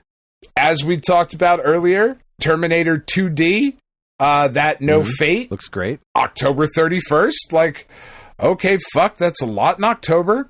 Right, that was a whole thing I was going to talk about last week, and I almost made you start recording again. Yeah. You're not even covering all the shit that's on my list. Let's see. I know. My list. Well, hold on. Okay, what else you got? Well, it's just I wanted to see. All right, so yesterday the Kirby and the Forgotten Land DLC came out. I forgot about that. Yeah. Shinobi Art of Vengeance. You covered Hollow Knight, Bubsy. Ninja Gaiden Ragebound is September 12th. Mortal Kombat Legacy Collection is September 30th. What date I missed did you get up to? So October 2nd was Ghost of Yotai. Little Nightmares 3, October 10th. Ball Pit, October 15th. Pokemon Legends ZA, October 16th. The next day. Ninja Gaiden 4, October 21st. Double Dragon Revive, October 23rd. Once Upon a Katamari, October 24th. Terminator 2D No Fate, October 31st. Then there's at least a little bit of a break until Kirby Air Riders on November 20th. Nope, you missed Mina the Hollower. Mina the Hollower is October 31st. Mina the Hollower is October 31st. Son of a bitch. Then you get the break. But then we think we get a break, right? Because the only other things I've got on my list is Kirby Air Riders November 20th and then Toxic Crusaders December 4th. But coming out this year that we don't have dates for yet, the Atari 50 Namco Legendary Pack, Metroid Prime 4 Beyond, Hyrule Warriors Age of Imprisonment, and Marvel Cosmic Invasion. Oh, fuck. When? This shit is too stacked. When is any of this getting played? What, like, also having a job at the same time? Like, and a family, and like... I got nothing. I don't know. I certainly can't afford to buy all of it. I'll tell you that for free. Oh, God. And Mouse PI for Hire. Fuck, that's another one that's coming out that I'm excited about. Because, man, I will just... like, oh, rubber hose animation. Yep, I'm in. God damn it. That's a lot, dude. It's a fucking... And, like, what fucking just drives me crazy, because so many of these things are like, these are long fucking games. You know what I mean? Like, yeah. I'm sure I'll be able to get through Metal Gear Solid in, like, I can get through that in, in 20 hours, 25 hours, give or take. Most likely. Except but still, what you didn't realize is that there's an entire Zero mission added to the end of it. Oh, I'm sure the Snake runs around in his Zero suit. Okay. Just to hide from it. Yo, that would make so much sense. Because it's Metal Gear. It wouldn't not make sense. Right. Phillies won. Duran just, 3 and out. Yeah, that guy's real good. He is really, really good. The Yankees are currently winning 5-1 against the White Sox, which is, like, not impressive. They absolutely should be winning 5-1 against the White Sox. They're a horrible fucking team. Did what's the deal with the Yankees? Are they like they were not doing well for a while there, right? The Yankees. Okay, so here's the thing about the Yankees this year, and no, that's not gone. The Yankees are not a good baseball team.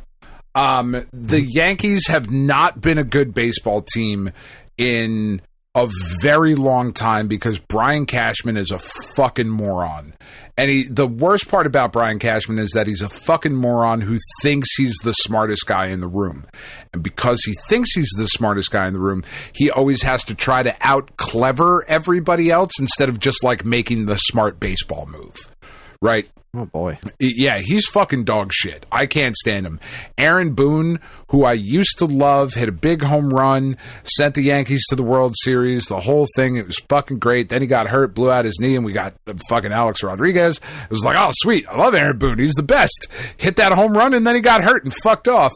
He's been the manager for the last, God, it feels like 30 fucking years, and... I'm tired of that gaslighting motherfucker coming out and telling me that everything's fucking great. Because what the Yankees do is that they beat up on really bad teams. So for the last month of the season, the Yankees play, I think, 12 out of like their 25, 26 games. They only play like 10 or 12 against good teams. So the Yankees are going to be super hot and hitting a ton of home runs because they're playing the White Sox and the Orioles and the Rays and like teams that are just fucking garbage. And they kill those teams. As well they should. If you spending $300 million on your fucking payroll, you better be able to beat the team that's spending $6 million on the payroll. That doesn't make you good at your job. Ugh. But then they play the Red Sox, who they need to do well against, and they get fucking embarrassed. They lost 3 or 4 to the Red Sox last week because they can't hit good teams. And guess what you see in the playoffs, Chris? I don't know if you know this about sport. I know you're new to the whole sports ball thing, but, the good teams are usually the ones that make the playoffs. Son of a bitch. Yeah, weird how that happens, right? So if the Yankees make the playoffs, I would imagine they get swept in the first round, or because baseball's fucking weird that way, they will go undefeated through the playoffs and win the World Series. But they are not a good team right now. They're not a good team. They didn't have a starting third baseman until the All-Star break. They had people playing third base. Like you need one of those. Yeah, no, I mean, there were people standing there, but this is the first time currently. Austin Wells, who's the everyday catcher, is hitting 206. Anthony Volpe, who is the starting shortstop, is hitting 204. This is the first time in the history of the New York Yankees organization that 2 starters are hitting below 210 in the everyday lineup ever.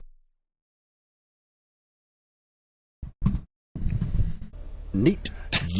You could hit 210, Chris.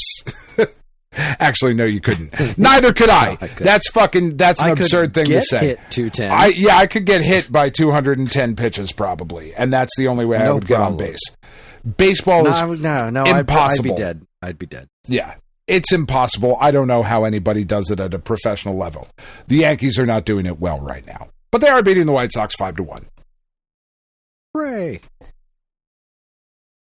Well, let's see. What have I been up to? All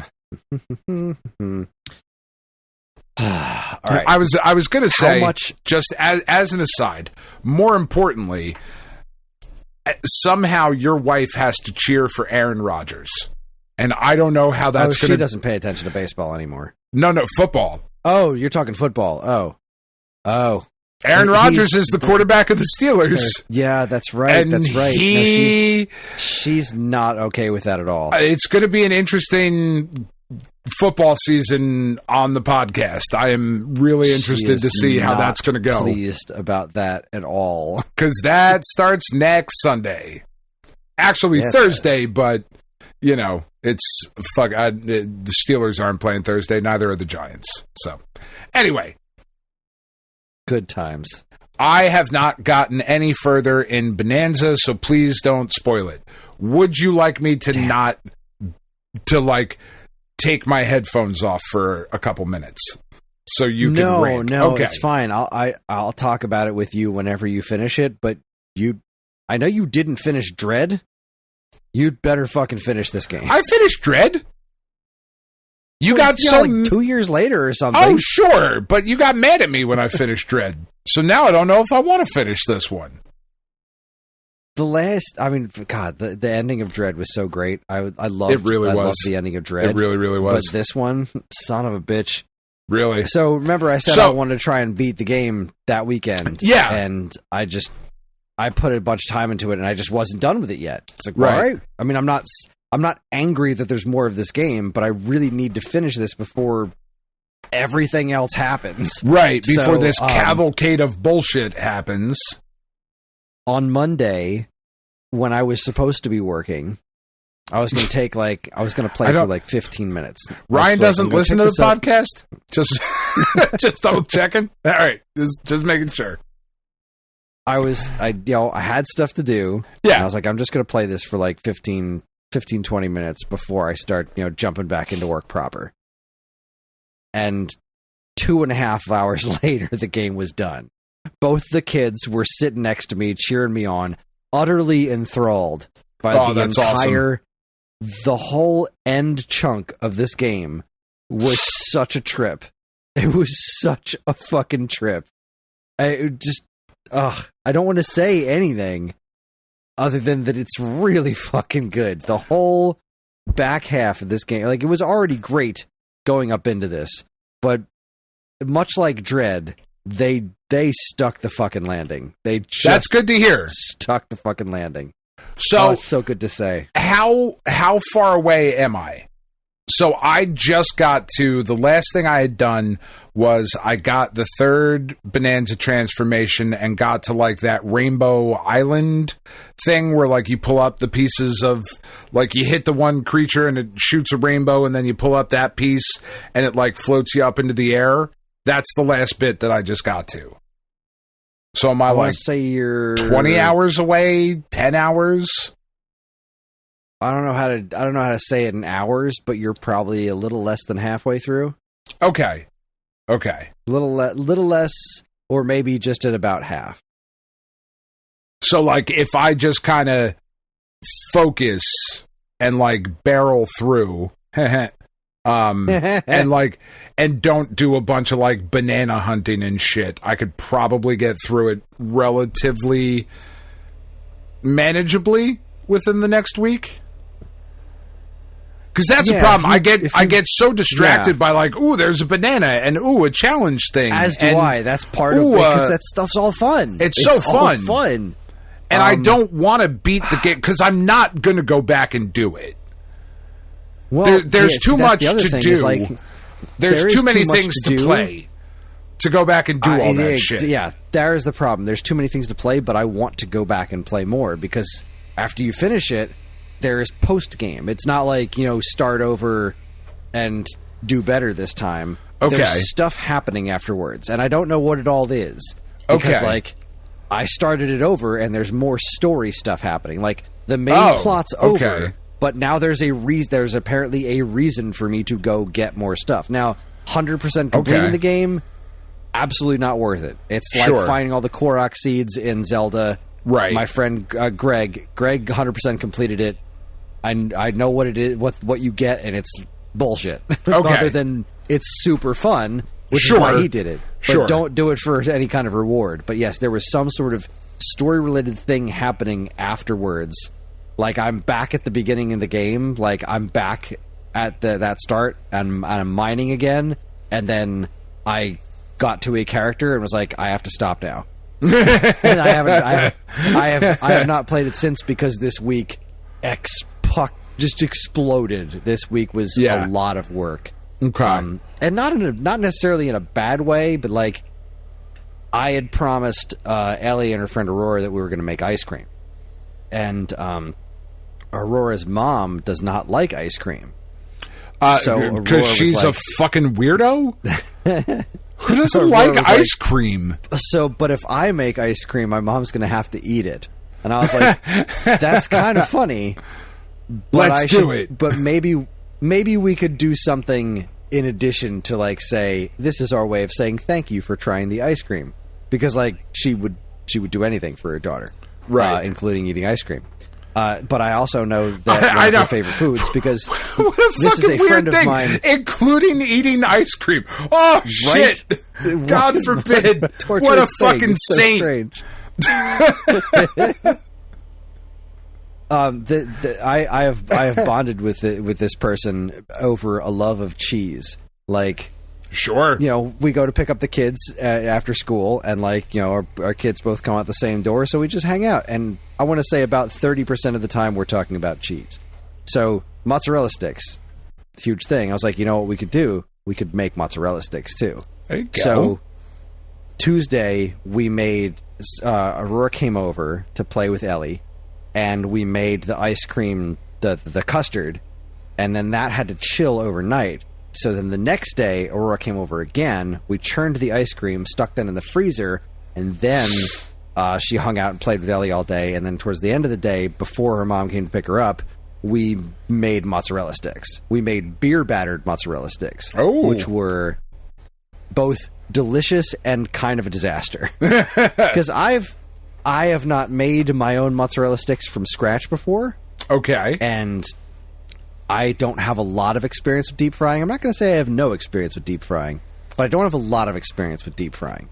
And a lot of them wound up just being hollow. Like the cheese just kind of exploded everywhere.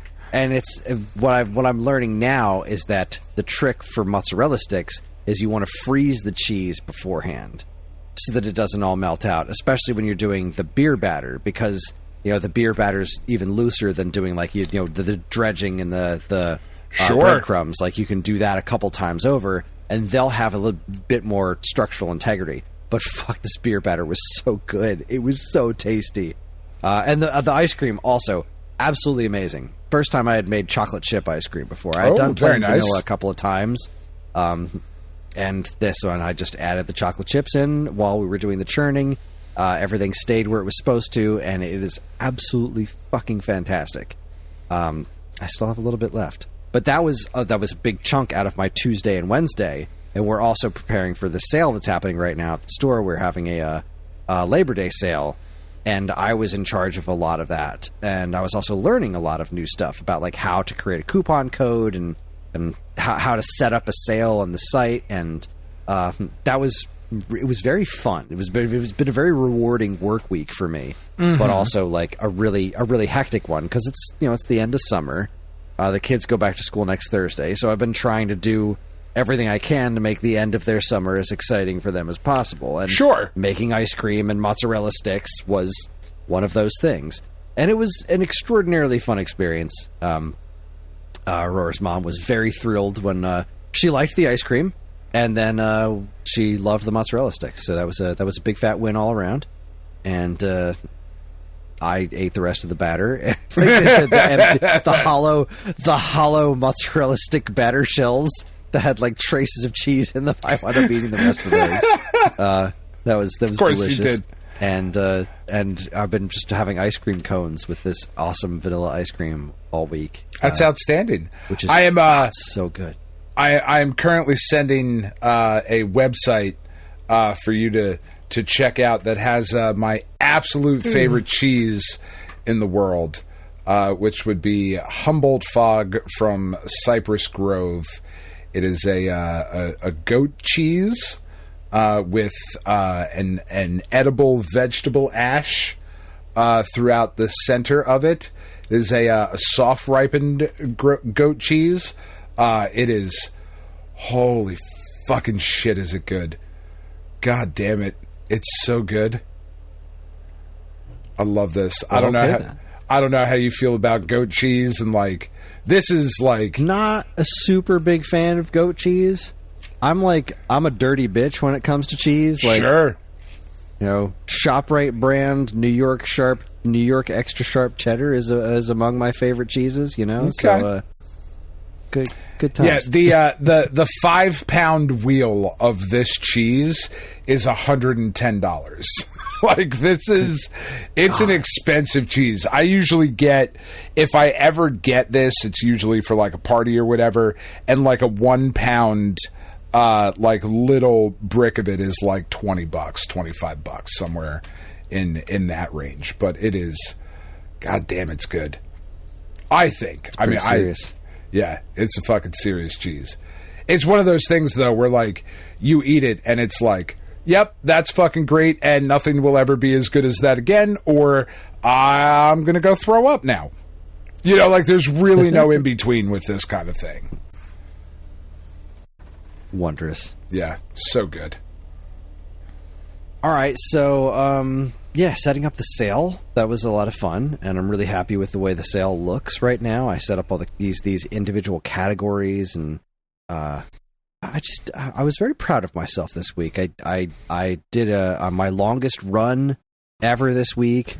That's exciting. And I don't know about ever. I can't remember what my longest run was back when I was working at the tech center, but it's certainly the longest run I've done since I started exercising this past year.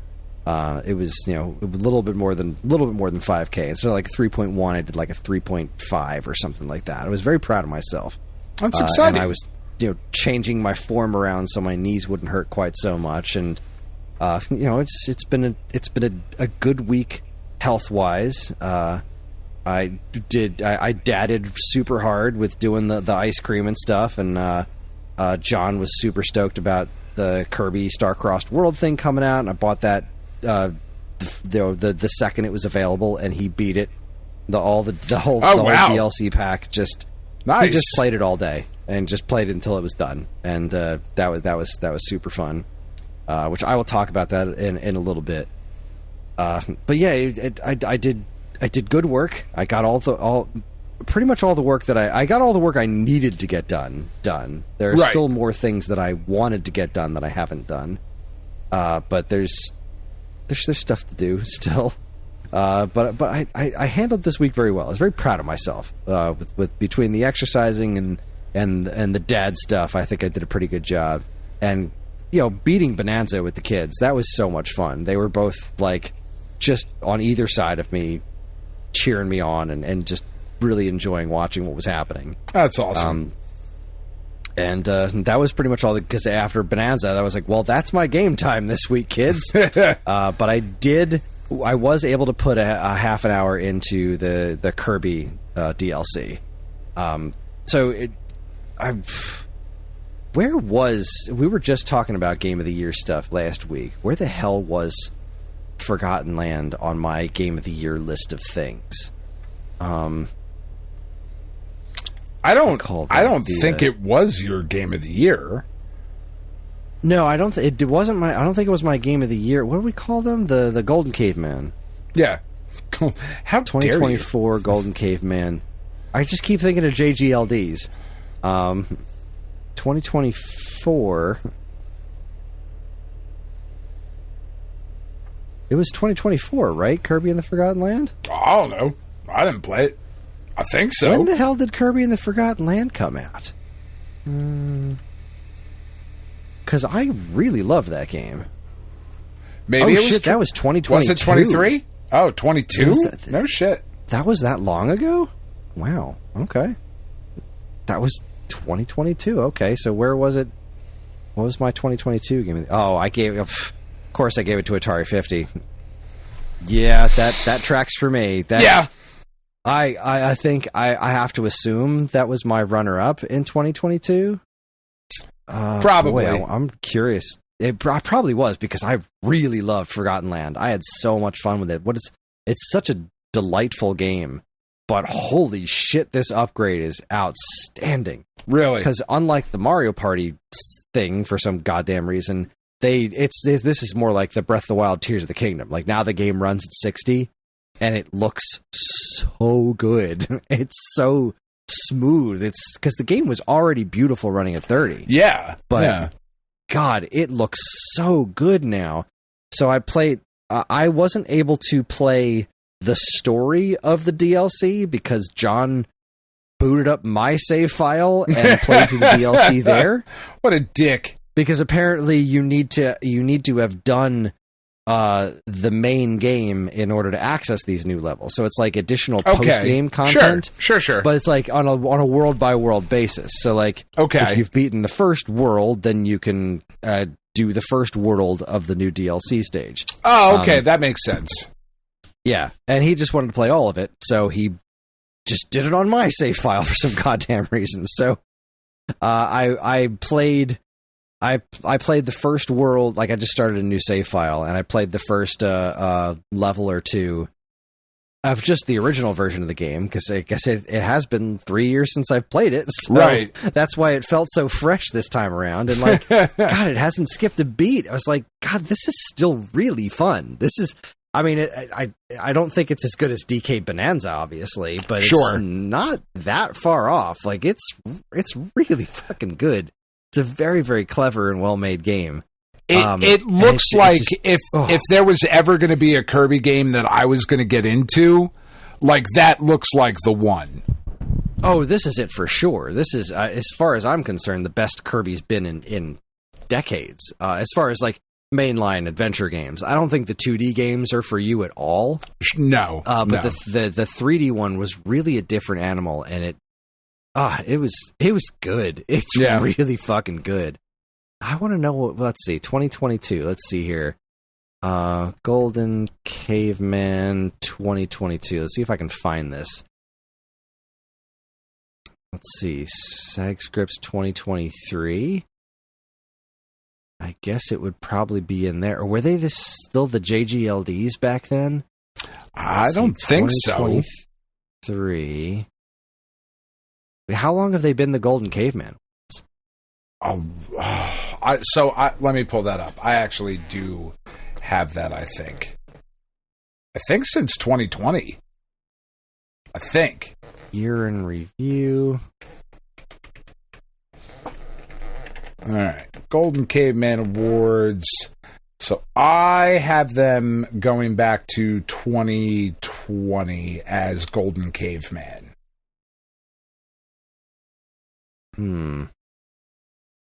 Trying to find my I don't know where my 2022 awards are.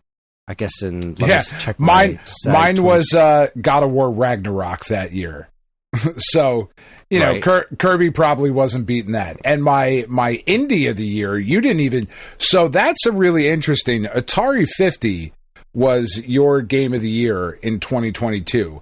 Vampire Survivors also came out in 2022.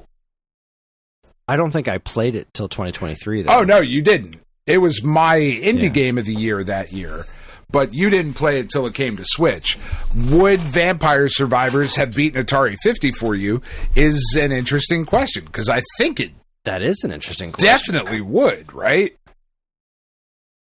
Yeah, probably. But I would have really had to think about it. Yeah. Huh. Let's see. Oh, boy. All right, Golden Caveman. Here we go. My Cyber Shadow, Metroid Dread. No, that was last year. So this was. Oh my God! So I'm looking at the 2020. I'm in the wrong year. God Fuck me running. Damn it, Kris! Where the hell were the? So that was January 14th, 2022. So I got to be looking for 2023. January 2023. So where is this? This is January 6th, 2023. And this was, what were we talking about here? This was the starter kit. So that wasn't it. What about the episode before that was December? So I got to be looking for my scripts for 2023. This is good podcasting right here. This is what we're doing. So, in my 2023 scripts, that's 24s. Let's go back down to the bottom here. And starter kit. This is why I started going back and keeping a running list of this. I did not keep runners up. And what? Yeah, that was the thing. I kept my list of.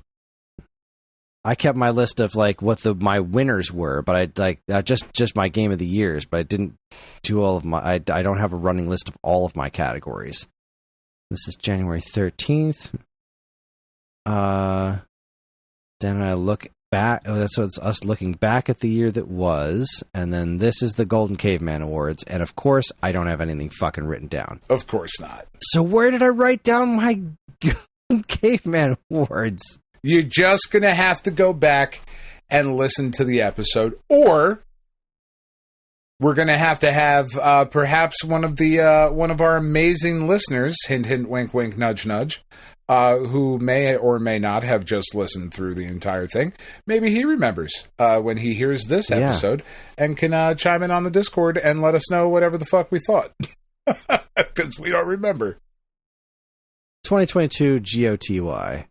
It's just a list of games. That's son of a bitch. I don't have anything written down for what I actually did. This is really fucking annoying. Yeah, you would think we would be better at this. Yeah. 10 years in. I have 2020, all of them, 2023, 2022. Yeah. Here we go. Biggest bunch of bullshit. Biggest surprise. Runner-up was Kirby and the Forgotten Land. Game of the year was Atari 50. There it is. I found it. Okay. Yeah, that was I feel like I remember waffling back and forth on that a bit, but yeah. Runner-up, Kirby and the Forgotten Land, Game of the Year, Atari 50. Best game ruined by its ending, Return to Monkey Island. Good times. Yeah, it was good times. Anyway, But that's all I got. All right. Kirby and the Forgotten Land, Nintendo Switch 2 edition plus Star-Crossed World. Jesus Christ. is great. Yeah. Yeah, I played about a half hour, but I'm looking forward to playing more of it, and since it's not very long, I should be able to get through that theoretically by the time my copy of Shinobi shows up. Who the hell knows when that's actually going to be? Maybe. It would be lovely if it would come sooner than later, because I really want to play that. And then Hollow Knight's going to happen, and then Ninja Gaiden's going to happen, and then, I mean, I'm not going to have any money to buy anything else anytime soon, so hopefully, what else is September again that I have to look forward to or be afraid of? Oh, God. Bubsy. Bubsy, yeah. Oh, so, okay, so but Bubsy, you already bought Bubsy, so you're fine. I have I bought the physical one. That's not till November, so I'm hoping that'll show up. I'm hoping that I will get the review code for that. That's my hope. I mean, come on. Who's more qualified to review Bubsy Perfect Collection than me? Dean. But he doesn't work for the magazine, so. Yeah, I'm definitely putting in my name in the hat. I feel like there's probably somebody else on Nintendo Force staff that's going to try to fight me for it. But, god damn it, I want that to happen. Anyway, that's all I got. I think that's our show. Yeah. You good? Good. Great. Gravy. Cool. Great gravy. What did you play this week? Metal Gear Solid 3 Delta and the Metal Gear Solid Collection, and I played. Oh, God. Excuse me. I thought we were done, so I thought I was safe to yawn. I usually don't yawn until you say we're done. I obviously I played some Snap and Pad and those sorts of things, but just for my show notes. Metal Gear Solid Delta. That's what I did. That was the and that is our show. Yeah, that's it. That's our show. Join us next time for the Alphabet Super Series. It was my pick for Y, and I chose Yonoid. You're welcome. We're on most social media platforms, and if you want to get in touch with us, we aren't very difficult to find. All it takes is a quick look at our show notes, and you'll see links to our social media accounts, as well as all manner of other fun stuff, like a link to our namesake, StoneAgeGamer.com, and more useful links than you can shake a joystick at. That's the other thing I forgot to talk about. So remember when we went to go visit that wonderful listener, Frank? Yeah. Love Frank. Yeah. And he suggested that our W pick be Weird Science. Yes. Let me tell you what I did not enjoy was Weird Science. Oh, man, really? Yeah, no, that movie did not hold up at all, and we had quite the conversation about it last night. We recorded a theater near you because Sean still gives it the recommend, but recognizes that it's not great. I definitely hadn't seen it. I've definitely only seen the TV show. Okay. And having seen the movie, I had a hard time staying awake through it. It was that was rough. And Paul had some things to say about it as well. That's not a great movie. I don't know what John Hughes was on when he came up with that movie, but it's not great. I have not seen it in a long time, so I don't know. Don't remember it as it was. Just remember it as it was. Don't go back to it now with a critical eye, because I don't think it's going to hold up. But anyway, I'm very sorry, Frank. I'm sure you'll hear this before you'll hear Theater Near You, because I don't know when the fuck I'm editing that. But yeah, I am sorry, Frank. We did watch it. I gave it the fairest of shakes. I really don't want to poo-poo on your pick there, but yeah, that one did not. That did not do it for me. Anyways, if you'd like to get early access to this show's episodes, as well as a bevy of other shows on the Geekade Podcast Network, check out our Patreon, also linked to in the show notes. It helps keep the show running week after week, and all our patrons are loved and appreciated. This show's theme song, Squared Roots, was written by banjo guy Ollie. You can learn all about his wonderful music and more by following the link to his YouTube channel, also in the show notes. And finally, as always, we'd like to thank our intrepid editor, Evan, for making the show listenable for all you folks. We'd like to thank all you folks for listening in the first place. That is it. On behalf of Dan and myself, keep playing games.